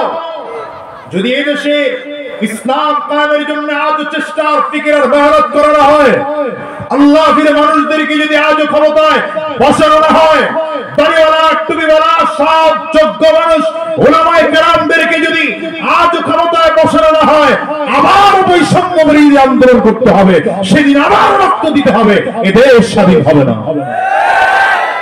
এজন্য সুযোগ আসছে, উলামায়ে কেরাম করে একবার ক্ষমতায় দিয়ে দেখেন না। আমাদের অত ক্ষমতার শখ নাই, এটা যে কত প্যারা, আপনারা কেউ হুজুররা না বুঝলেন, আমি বুঝি। আমি যদি পারতাম তাহলে এখন কাউরে দায়িত্ব দিয়ে দিতাম। আমাদের কাছে ওয়াজের ময়দানের এই মজলিসটা আমাদের জন্য ভালো, হাদিসের মাসনাদ আমাদের জন্য ভালো, খতিবের মেম্বরটা আমাদের জন্য ভালো। আমরা চাই না রাজনীতি করতে, তোমরাই করো, কিন্তু যখন তাকিয়ে দেখি তোমাদের কাছে রাজনৈতিক ক্ষমতা গেলে তোমরা চুরি করো, ডাকাতি করো, বাটপাড়ি করো, চিটারি করো, মানুষের হক নষ্ট করো, সেদিন তোমাদেরকে ফেলে দিয়ে সেখানে কোরআন বসানোর জন্য হুজুরদেরকেও রাজপথে নেমে কথা বলতে হবে। কিছু করার নাই ভাইরা। এই বান্দা ঘুষ খায়া ফেলেছে, ডান কাদের ফেরেশতা এখনো বলে সময় দাও, দেখো না তওবা করেনি। তওবা করে নাই, তো ডান কাদের ফেরেশতা বলে লেখো 1 লাখ। স্যার ওই সময় তো 10 টাকারে 100 লেখাইছিলেন, এখন না না এটা বাড়ান যাবে না। জোরে বলেন না, জোরে বলেন না। এত কিছু করার পরেও আল্লাহ তাআলা আবার শর্ত দেয়। দেখেন দেখেন খুব ভালো করে বুঝেন। আল্লাহ এখন কোরআনে বলছেন ইল্লা মান তাবা ওয়া আমানা, হুজুররা খেয়াল করেন, ইল্লা মান তাবা ওয়া আমানা ওয়া আমিলা আমালান সালিহা ফাউলাইকা ইউবাদদিলুল্লাহু সাইয়্যাতিহিম হাসানাত। আল্লাহ এখন যখন বলে তুই তওবা করে ফেলা, ওই টাকাটা ফেরত দিয়ে না, টাকাটা ফেরত দিয়ে বলা, এরপরে আল্লাহর কাছে তওবা কর, নতুন করে কালিমা পড়, বাকি জিন্দেগি ভালো আমল কর। আল্লাহ তাআলা আমলনামায় কিয়ামতের দিন লেখা দিবে এই বান্দা 1 লক্ষ টাকা আল্লাহর রাস্তায় দান করেছে।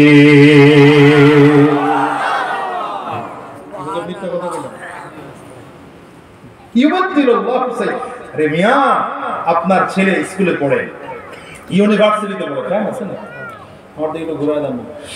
স্কুলে পড়ে, ইউনিভার্সিটিতে পড়ে, বা ছোট বাচ্চা প্লেতে পড়ে, যে কি বলে যে কিন্ডারগার্টেন, আপনি স্কুল টিচার বলেছে বাচ্চাকে একটা খাতা 1 পৃষ্ঠা লিখে নিয়ে যেতে।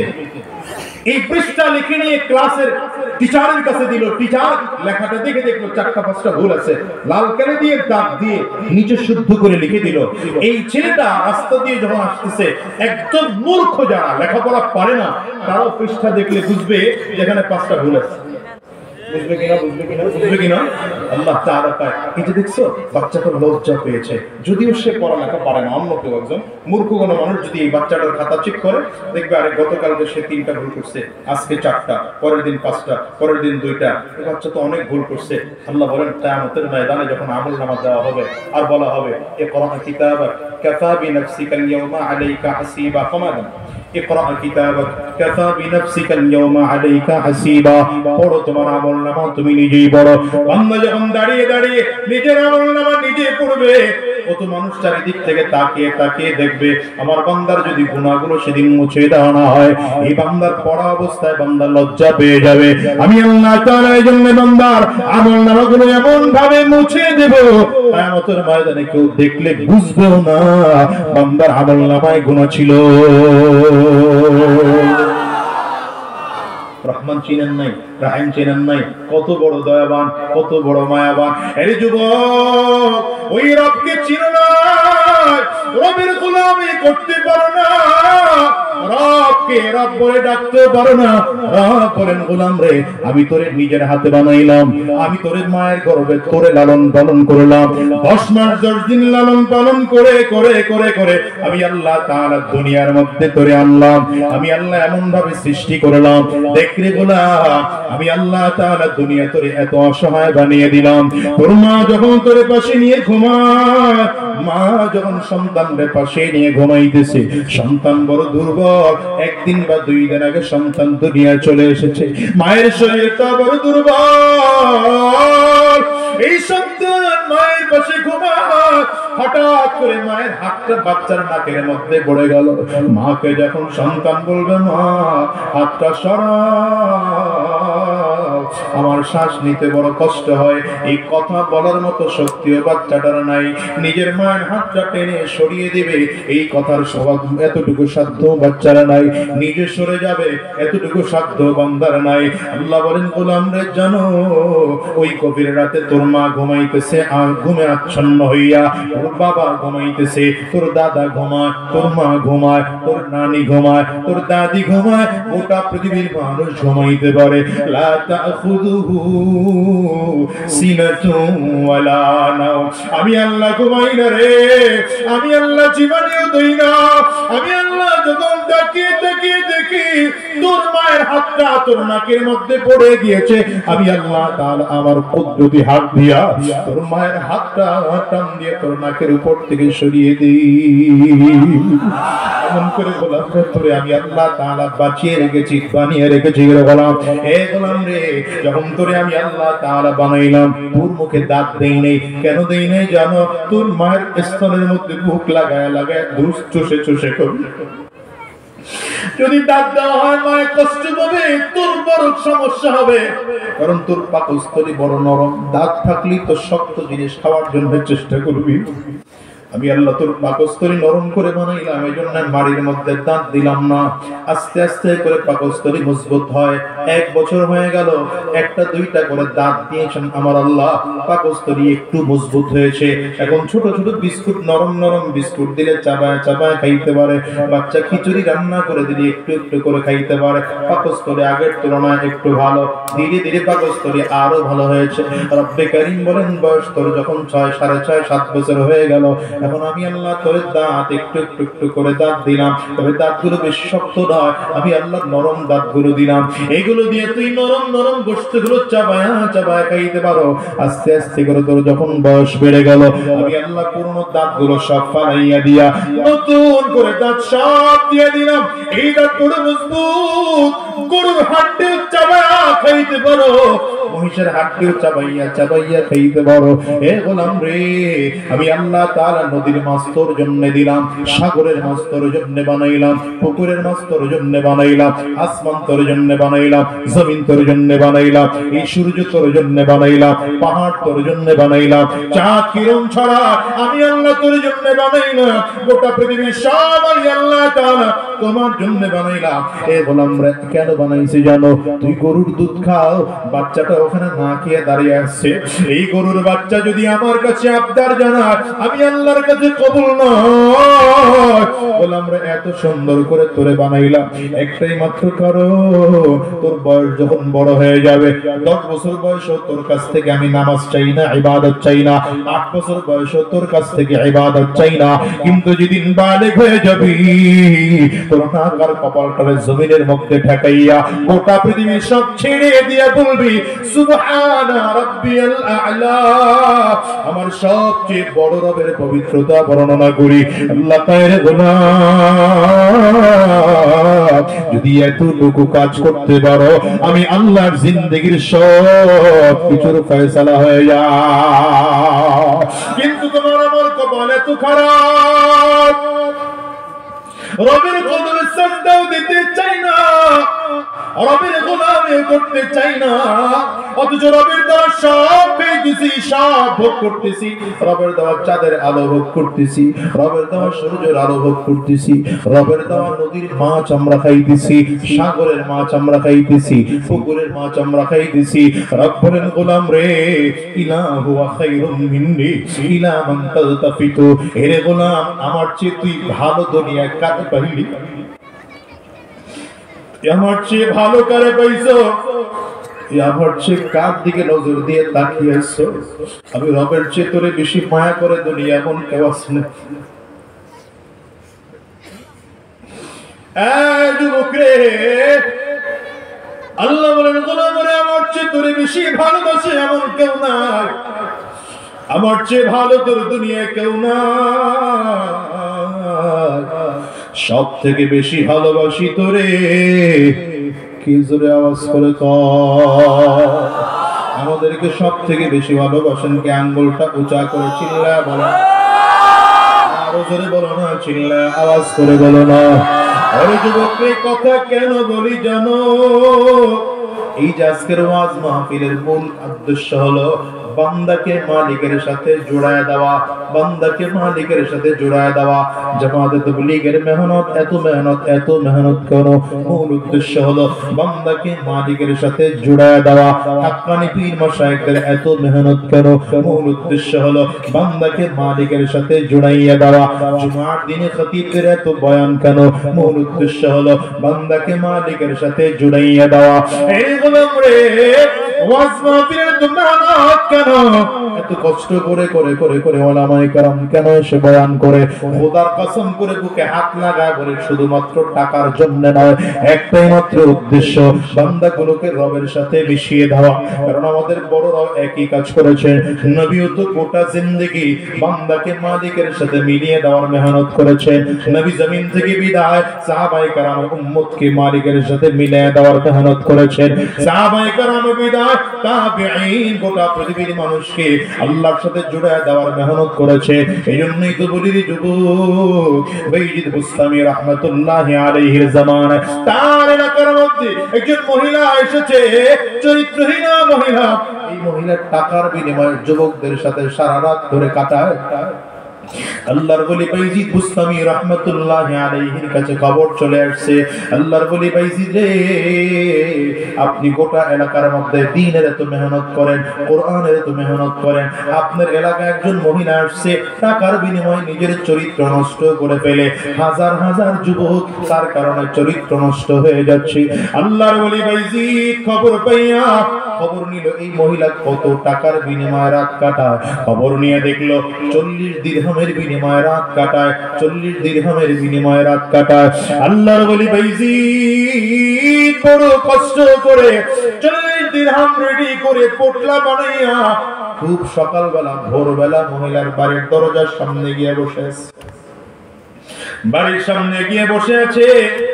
আল্লাহর ওলি বাইজিদকে দেখে কেউ আর মহিলার ঘরের দিকেও ফিরে তাকায় না, কারণ হুজুর দেখলে তো সম্মান করে। এখন যদিও এই যুগের মানুষ সম্মান করে না, সেই যুগের মানুষ সম্মান করত। আল্লাহর ওলি বাইজিদ বুস্তামি রাহমাতুল্লাহি আলাইহি রে দেখা কেউ আর সামনের দিকে আগায় না, দূর থেকেও চলে যায়। সন্ধ্যা হয়ে গেল, মহিলা কাজের মেয়েটারে বলে, কি রে আজকে তো কোনো কাস্টমার পাই না, কোথায় রে আজকের কোনো যুবক যে আসলো না? কাজের মেয়ে বলে, কেমনে আসবে, আপনার সামনে বাড়ির সামনে একজন পাগড়িওয়ালা জুব্বাওয়ালা বসে আছে, যায় নামাজ বিছা। বলে গিয়া জিজ্ঞাসা কর। বললে আমার কাছে কি চায়? আল্লাহর ওলি বাইজিদের কাছে কাজের মেয়েটা এসে জিজ্ঞাসা করে, আপনি এখানে কেন আসছেন যায় নামাজ বিছিয়ে? সকাল থেকে কেন বসা আছেন, কি চা? আল্লাহর ওলি বাইজিদ বলে, শোন রে, আমি তোর মালিকের কাছে এক রাত থাকতে চাই, লাগবে তোদের টাকা লয়ে যা।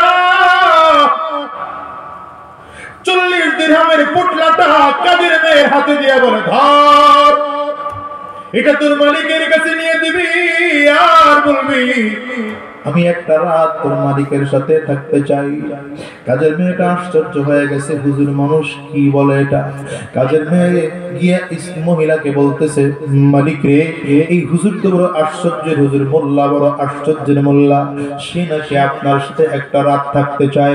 অন্যান্য কাস্টমার তো সারা রাত কাটাইয়া সকাল বেলায় তো টাকা পয়সা দেওয়া না দিয়ে ঝামেলা করে, সে তো সব অগ্রিম টাকা নিয়ে আসছে, আপনার জন্য খোঁজ খবর নিয়ে আসছে।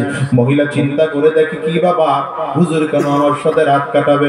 অনেক চিন্তা করার পরে হঠাৎ করে বলে, যা হুজুররা ভেতরে আসতে বল।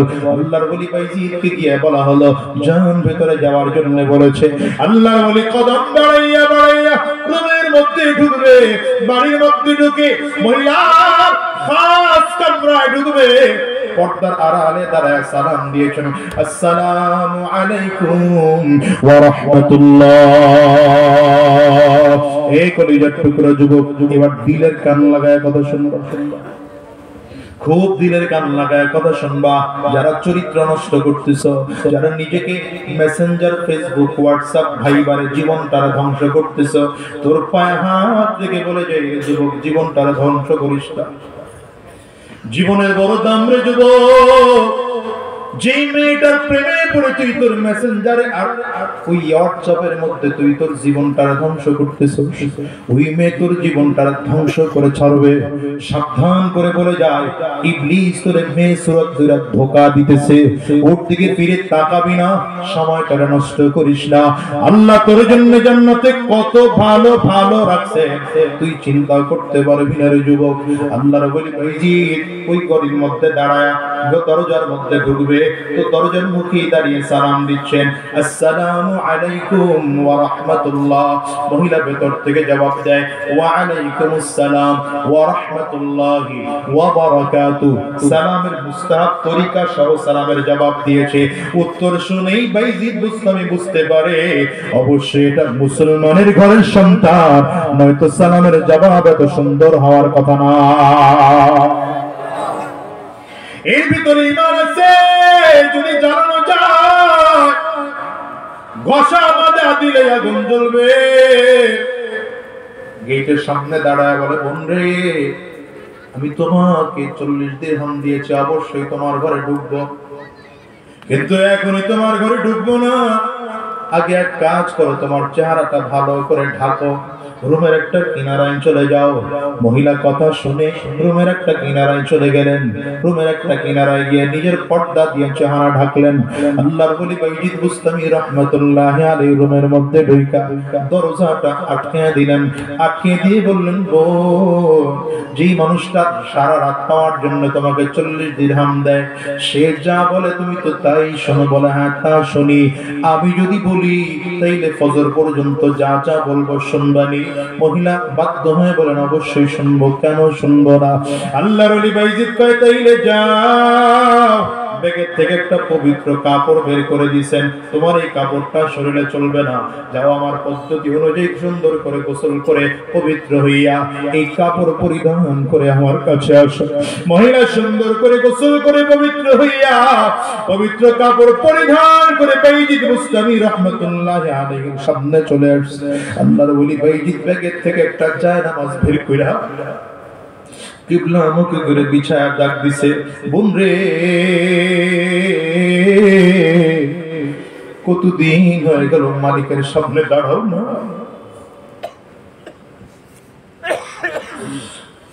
আমার মালিক তোদের 5 বার করে করে ডাকে, হাইয়া আলাস সালাহ,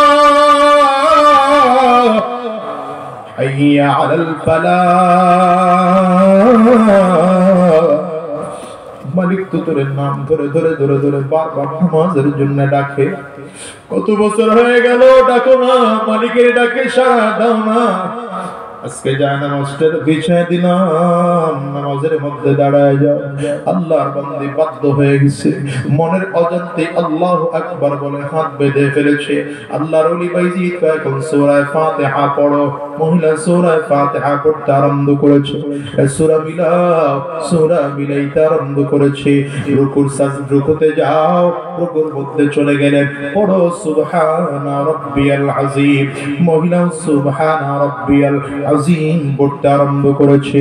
রুকু থেকে দাঁড়াও, মহিলাটাও দাঁড়ায়, পড়ো পড়ো পড়ো সুবহানা রাব্বিয়াল আ'লা, পড়ো সামিআল্লাহু লিমান হামিদা, পড়ো রব্বানা লাকাল হামদ। মহিলা পড়তে আরম্ভ করেছে। এখন সাজদায় যাও, সাজদার মধ্যে চলে গেছে। আল্লাহর ওলি বাইজিদ কা এখন পড়ো সুবহানা রাব্বিয়াল আ'লা। আল্লাহর ওলি বাইজিদ খেয়াল করতেছে সাজদা ধীরে ধীরে ধীরে ধীরে লম্বা হচ্ছে। 2 বার 3 বার 5 বার সুবহান রাব্বিয়াল আ'লা বলে বলে মহিলার চোখ দিয়ে যেন কান্না পড়তেছে, আর কান্নার আওয়াজ আসতেছে। আল্লাহর ওলি বাইজিদ সাজদার মধ্যে রেখা নিজের রুম থেকে বের হইয়া আরেকটা রুমের মধ্যে গিয়া আল্লাহর বান্দা নামাজের মধ্যে দাঁড়াইছে। মহিলাটা 2 রাকাত নামাজ শেষ করে ডানে বামে খুঁজে বাইজিদ বুস্তামি রাহমাতুল্লাহি আলাইহিকে পায় না।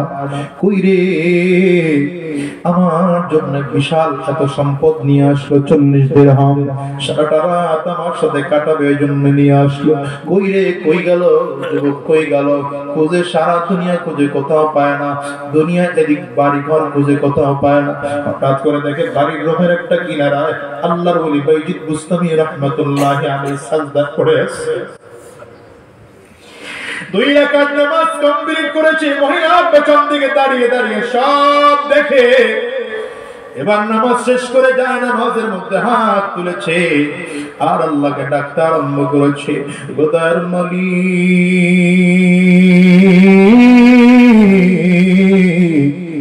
তোমার একটা হারানো বান্দিকে তোমার রাস্তায় আনার দায়িত্ব আমার ছিল। আমি তোমার হারানো বান্দিকে তোমার রাস্তায় এনে ফেললাম।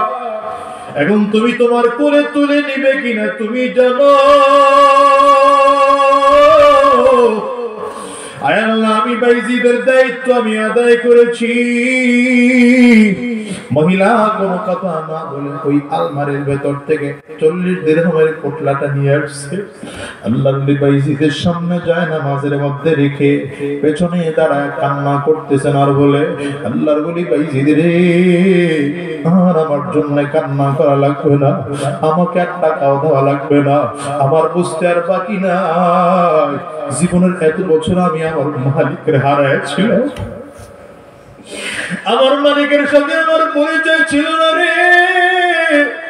আজকে আপনি আমার পরিচয় করিয়ে দিয়েছে। এখন থেকে আর একটা রাত দুনিয়ার কোন অপরিচিত পুরুষকে নিয়ে কাটাবো না। এখন থেকে বাকি যত জিন্দেগি বেঁচে থাকবো আমি আমার মালিকের সাথে রাতের বেলায় প্রেমের আলাপ করব। আর আমার জন্য টেনশন করা লাগবে না, হারাম রাস্তায় আর আমি চলবো না, শয়তানি রাস্তায় আর চলবো না। ও কলিজার টুকরা যুবক রে, আমিও তোমার বলে যাইনি যুবক, শয়তানের ধোঁকায় পড়ে কত অন্যায় করেছো, কত গুনাহ করেছো, কত পাপ করেছো, নিজের প্রতি নিজে কত জুলুম করেছি, নিজের প্রতি নিজে কত অন্যায় করেছি। এখানে হিসাব মিলিয়ে দেখো, এত গুনাহ জীবনে করেছি, এমন গুনাহ জীবনে করেছি দুনিয়ার কেউ হয়তো জানে না, হয়তো বাবাও জানে না তোমার গুনাহ, হয়তো তোমার গুনাহ মা জানে না, তোমার গুনাহ হয়তো তোমার ড্রাইভারও জানে না, তোমার গুনাহ হয়তো তোমার পিএসও জানে না, তোমার গুনাহ হয়তো তোমার স্ত্রীও জানে না, তোমার গুনাহ হয়তো তোমার বন্ধুও জানে না, একমাত্র তুমি তোমার গুনাহের খবর জানো। রব বলেন, গোলাম রে আমি তোর সুযোগ দিলাম, তুই অন্যায় করেছো, রাতের অন্ধকারে মিঠা সব যখন ঘুমাস তুই আমি মালিকের ডাক দিবি, আল্লাহ আমি তোমার গোলাম, আমি তোমার গোলাম, আমারে ক্ষমা করে দাও, আমি তোমার গোলাম। বলো আমরা কার গোলাম? চিল্লা বলো না, আমরা কার গোলাম? আঙ্গুলটা উঁচা করে বলো, আমরা কার গোলাম? চিল্লা কও আল্লাহ, জোরে কও, জোরে কও, আরো জোরে আওয়াজ দিয়ে বলো আল্লাহ আমরা সব তোমার গোলাম। বলো আমরা তোমার গোলাম। আমরা অন্যায় করে ফেলেছি, আমরা গুনাহ করে ফেলেছি, কত নামাজ জীবনে ছেড়ে দিয়েছি, কত রোজা জীবনে ছেড়ে দিয়েছি, কত দাড়ির মধ্যে খুন লাগিয়েছি আল্লাহ,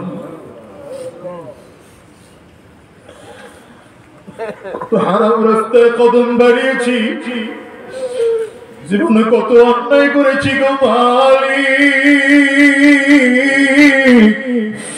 এখন তো তাকে দেখি আমার পেছনে কেউ নাই, একমাত্র তুমি, ক্ষমা করার কেউ নাই, একমাত্র তুমি। বন্ধু আমার আপন না, ভাই আমার আপন না, স্ত্রী আমার আপন না, আপন কে? যুবক চিল্লায় বলো আপন কে? আর জোরে চিল্লে আঙ্গুলটা উঁচা করে বলো আপন কে? আমার আপন আমার আল্লাহ, কেউ আমার আপন না, কেউ আমার আপন না। আমার মালিক বারবার করে তোমাকে আমাকে ডাক দেয়, লা তাকুনাতু মির রাহমাতিল্লাহ, গোলাম রে আমি আল্লাহ পাকের রহমত থেকে নৈরাশ হবি না, আমি আল্লাহর রহমত থেকে তুই নৈরাশ হবি না। তুই অন্যায় করে ফেলেছো, সাগরের ফেনা পরিমাণ, পাহাড় সম পরিমাণ অন্যায় করেছো, গুনাহ করেছো। আমি আল্লাহর কাছে যদি পাক্কা সাচ্চা দিলে তওবার মতো তওবা করতে পারো, আমার কাছে যদি ক্ষমা চাওয়ার মতো চাইতে পারো, আমি আল্লাহ এমন দাবার জাহান্নামী আসামির থেকে নামটারে কাটাইয়া জান্নাতের মেহমান বানায় দিতে পারি। নিজের হাতের দিকে তাকিয়ে দেখো, হাত দিয়ে কত গুনাহ করেছি, চোখের দিকে তাকিয়ে দেখো, চোখ দিয়ে কত গুনাহ করেছি, জিহ্বার দিকে তাকিয়ে খেয়াল করে দেখো, জিহ্বা দিয়ে কত অন্যায় করেছি, কান দিয়ে কত অন্যায় করেছি, হায় রে ব্রেন দিয়ে কত অন্যায় চিন্তা করেছি, পা দিয়ে হেঁটে হেঁটে হেঁটে হেঁটে কত অন্যায় দিকে আগাইছি। হায় রে আজকের এই মাহফিল থেকে তওবা করে বিদায় হব, কারণ এই মাহফিল তোমার আমার কারো জীবনের শেষ মাহফিল হতে পারে। আজকের এই রাত তোমার আমার জিন্দেগির কারো শেষ রাত হতে পারে। আজকের এই মাহফিল তোমার আমার জিন্দেগির শেষ মাহফিল হতে পারে। আজকের এই মোনাজাত তোমার আমার জিন্দেগির শেষ মোনাজাত হতে পারে। পারলে চোখের পানি ফেলাইয়া আমার মালিককে ডেকে বলো, আয় আল্লাহ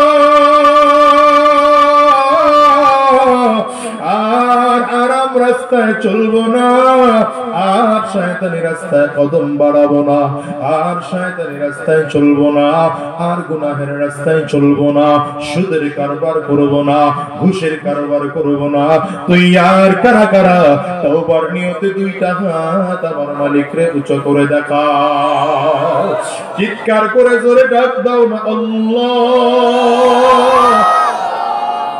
যদি চোখে পানি না আসে কান্নার বান ধরে ডাক দাও, আর জোরে বলো আল্লাহ।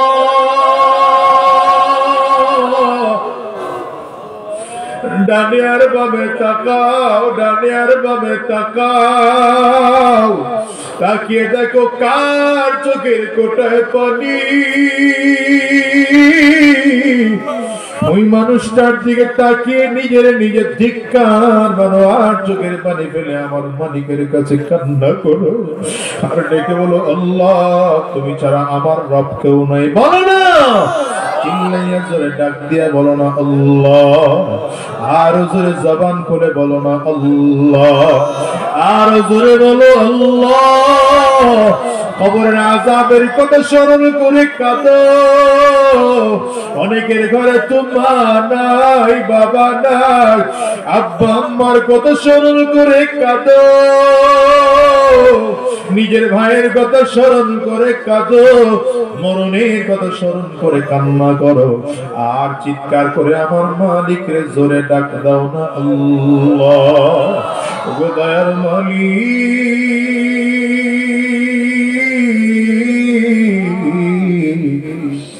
আমরা সবাই মিলে দুইটা হাত উঁচু করলাম, আর হারাম রাস্তায় চলবো না, শয়তানি রাস্তায় কদম বাড়াবো না, জিনার রাস্তায় চলবো না, সুদের কারবার করব না, ঘুষের কারবার করব না।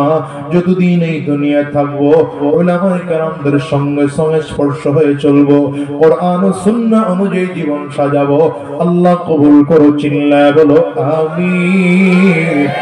জবান খুলে আওয়াজ দিয়া চিৎকার করে জোরে বলো আল্লাহুম্মা আমিন। রাত অনেক গভীর হয়ে গেছে, আপনাদের যেমন কষ্ট হচ্ছে, সুতরাং সময় লম্বা নিতে চাই না। আমি যে কথা বুঝাতে চেয়েছিলাম, জিন্দেগিটা আমল দিয়ে সাজাবো। বলেন কি দিয়ে সাজাবো? গুনাহ করবো না, নেক দিয়ে নিজের জিন্দেগি সাজাবো। যেন আজকের এই মাহফিল থেকে যদি আমরা একজন মানুষ পাক্কা সচ্চা দিলে তওবা করে যেতে পারি, আর গুনাহ করবো না, নেক করবো, আমি মনে করি মাহফিল আজকে সার্থক। ঠিক কিনা বলে? সুতরাং আমাদের শেষ কথা এটা হোক, আমরা গুনাহ করব না। বলেন, সবাই বলেন, দিল থেকে সবাই বলেন গুনাহ করব না। যদি গুনাহ হয়েও যায় তওবা করব। বলেন কি করব? গুনাহ হয়ে গেলে কি করব? আবার বলেন, গুনাহ হলে কি করব? এক নম্বর কথা, গুনাহ করব না। দ্বিতীয় নম্বর, গুনাহ হয়ে গেলে তওবা করব। রাজি আছি তো ইনশাআল্লাহ? আল্লাহ আমাদের সকলকে জান্নাতের মেহমান হওয়ার জন্য ঈমান আর নেক আমল দুটোকে প্রস্তুত করার তৌফিক দান করুন। আর লম্বা সময় নিতে পারছি না, আলোচনা তো আর নাই, কোনো কথাবার্তা আছে মনোযোগ হয়ে যাক নাকি? তওবার নিয়তে ইস্তিগফার করেন, আস্তাগফিরুল্লাহ পড়েন, পড়েন আস্তাগফিরুল্লাহ রাব্বি মিন কুল্লি যামবিন ওয়া আতুবু ইলাইহি লা হাওলা ওয়ালা কুওয়াতা ইল্লা বিল্লাহিল আলিয়্যিল আযীম। সবাই পড়েন আস্তাগফিরুল্লাহ রাব্বি মিন কুল্লি যামবিন ওয়া আতুবু ইলাইহি লা হাওলা ওয়ালা কুওয়াতা ইল্লা বিল্লাহিল আলিয়্যিল আযীম। আগামী কার মাহফিল হবে, আপনারা আসবেন ইনশাআল্লাহ? আসবেন না? হ্যাঁ, হুজুর থাকবেন? আচ্ছা, আমাদের ফরিদাবাদ মাদ্রাসার মুহতামিম এবং শাইখুল হাদিস, দেশের হাজার উলামায়ে কেরামদের উস্তাদুল উলামা, উস্তাদুল আসাতিজা হযরতুল আল্লাম আল্লামা আব্দুল কুদ্দুস সাহেব হুজুর দামাত বরকাতুহুল আলিয়া আগামীকাল প্রধান মেহমান হিসেবে থাকবেন ইনশাআল্লাহ। হুজুরদের এই মাদ্রাসার দাওরা হাদিসের ছাত্রদের পাগড়ি দেবেন, দাওরা হাদিসের ছাত্রদের পাগড়ি দেবেন ইনশাআল্লাহ। আপনারা এখন যারা আছেন, আগামীকাল দাওয়াত দিয়ে প্রত্যেকে মিনিমাম একজন করে নিয়ে আসবেন ইনশাআল্লাহ। ঠিক আছে? আমি যেন এতটুকু খবর শুনতে পাই যে আগামীকাল ডবল মানুষ হয়েছে ইনশাআল্লাহ। ঠিক আছে তো? আল্লাহ আমাদের কবুল করুন। আলহামদুলিল্লাহি রাব্বিল আলামিন والصلاة والسلام على سيد الأنبياء والمرسلين ربنا ظلمنا أنفسنا وإن لم تغفر لنا وترحمنا لنكونن من الخاسرين ربنا لا تزغ قلوبنا بعد إذ هديتنا وهب لنا من لدنك رحمة إنك أنت الوهاب رب ارحمهما كما ربياني صغيرا رب ارحمهما كما ربياني صغيرا رب ارحمهما كما ربياني صغيرا اللهم نور قلوبنا بالقرآن وزين أخلاقنا بالقرآن ونجنا من النار بالقرآن وأدخلنا في الجنة بالقرآن اللهم اجعل القرآن لنا قرينا واجعل القرآن لنا موبقا واجعل القرآن لنا سترا وحجابا من النار رب العالمين মেহেরবান খোদা আমাদের সবগুলো কথা তুমি কবুল আর মঞ্জুর করে নাও বেহুদা কথা থেকে আমাদেরকে বেঁচে থাকার তৌফিক দিয়ে দাও প্রত্যেকটা সহি কথাগুলোর উপরে আমল করার তৌফিক দিয়ে দাও আল্লাহ আমাদেরকে দ্বীন ও ইসলামের জন্য কবুল আর মঞ্জুর করে নাও আয় রব্বি করিম আজকের এই মাহফিলকেও তুমি কবুল আর মঞ্জুর করে নাও আজকের এই প্রোগ্রামে কত মানুষ যেন এখানে হাজির যাদের বাবা দুনিয়ার জমিনে নাই মা দুনিয়ার জমিনে নাই আব্বা আম্মা জমিন থেকে বিদায় হয়ে কবরে শুয়ে আছে ওই আব্বা আম্মার কবরগুলো জান্নাতের টুকরা বানিয়ে দাও যাদের আব্বা আম্মা বেঁচে আছেন হায়াত বাড়িয়ে দাও হে আল্লাহ এই মাদ্রাসাকেও তুমি কবুল করে নাও মাদ্রাসার আসাতিজায়ে কেরাম তুলাবায়ে হিজাব মুহিব্বিন মুতাআল্লিকিন সকলকে তুমি কবুল আর মঞ্জুর করে নাও আল্লাহ আজকের মাহফিল করতে গিয়ে যারা টাকা পয়সা মেধা শ্রম বুদ্ধি দিয়ে সহযোগিতা করলেন প্রশাসনের ভাইরা জনপ্রতিনিধিরা মাইক লাইট স্টেজ প্যান্ডেলের দায়িত্ব যারা পালন করেছেন প্রত্যেকের দায়িত্ব তুমি প্রত্যেককে কবুল আর মঞ্জুর করে নাও আয় আল্লাহ 2 দিন ব্যাপী মাহফিলকে কবুল করে নাও সব তুমি কবুল আর মঞ্জুর করে নাও যতগুলো সহি কথা বললাম আমল করার তৌফিক দিয়ে দাও আল্লাহ এই মাদ্রাসাকেও তুমি কবুল আর মঞ্জুর করে নাও মাদ্রাসার যত হাজাত আছে সব গায়েব থেকে পূরণ করে দাও আল্লাহ বাইতুল মুকাররমে খতিব ইমাম সাহেব এখানে মুহতামিম হিসাবে আছে হযরতের হায়াতে বরকত দান করো আল্লাহ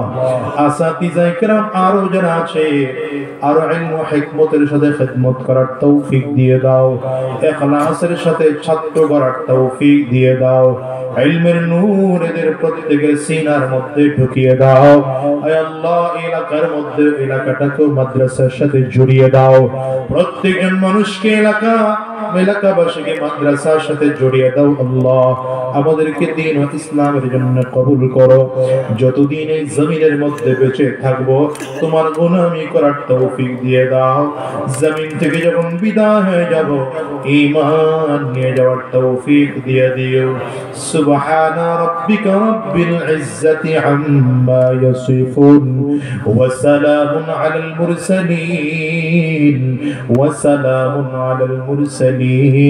والحمد لله رب العالمين শুনুন আজকের পোস্টারে মুফতি সাঈদ আহমদ কলরবের নাম ছিল মূলত একটা ছোট্ট মিস্টেক হয়েছিল আগামী কালকে ইনশাআল্লাহ উপস্থিত থাকবে সে আগামী কালকে ওয়াদা দিয়েছে কিন্তু আজকে পোস্টারের নাম ভুলে দেওয়া হয়েছে আগামী কাল আসবেন ইনশাআল্লাহ আরো ওলামায়ে কেরাম আসবেন আপনারা উপস্থিত থাকবেন আসসালামু আলাইকুম ওয়া রাহমাতুল্লাহ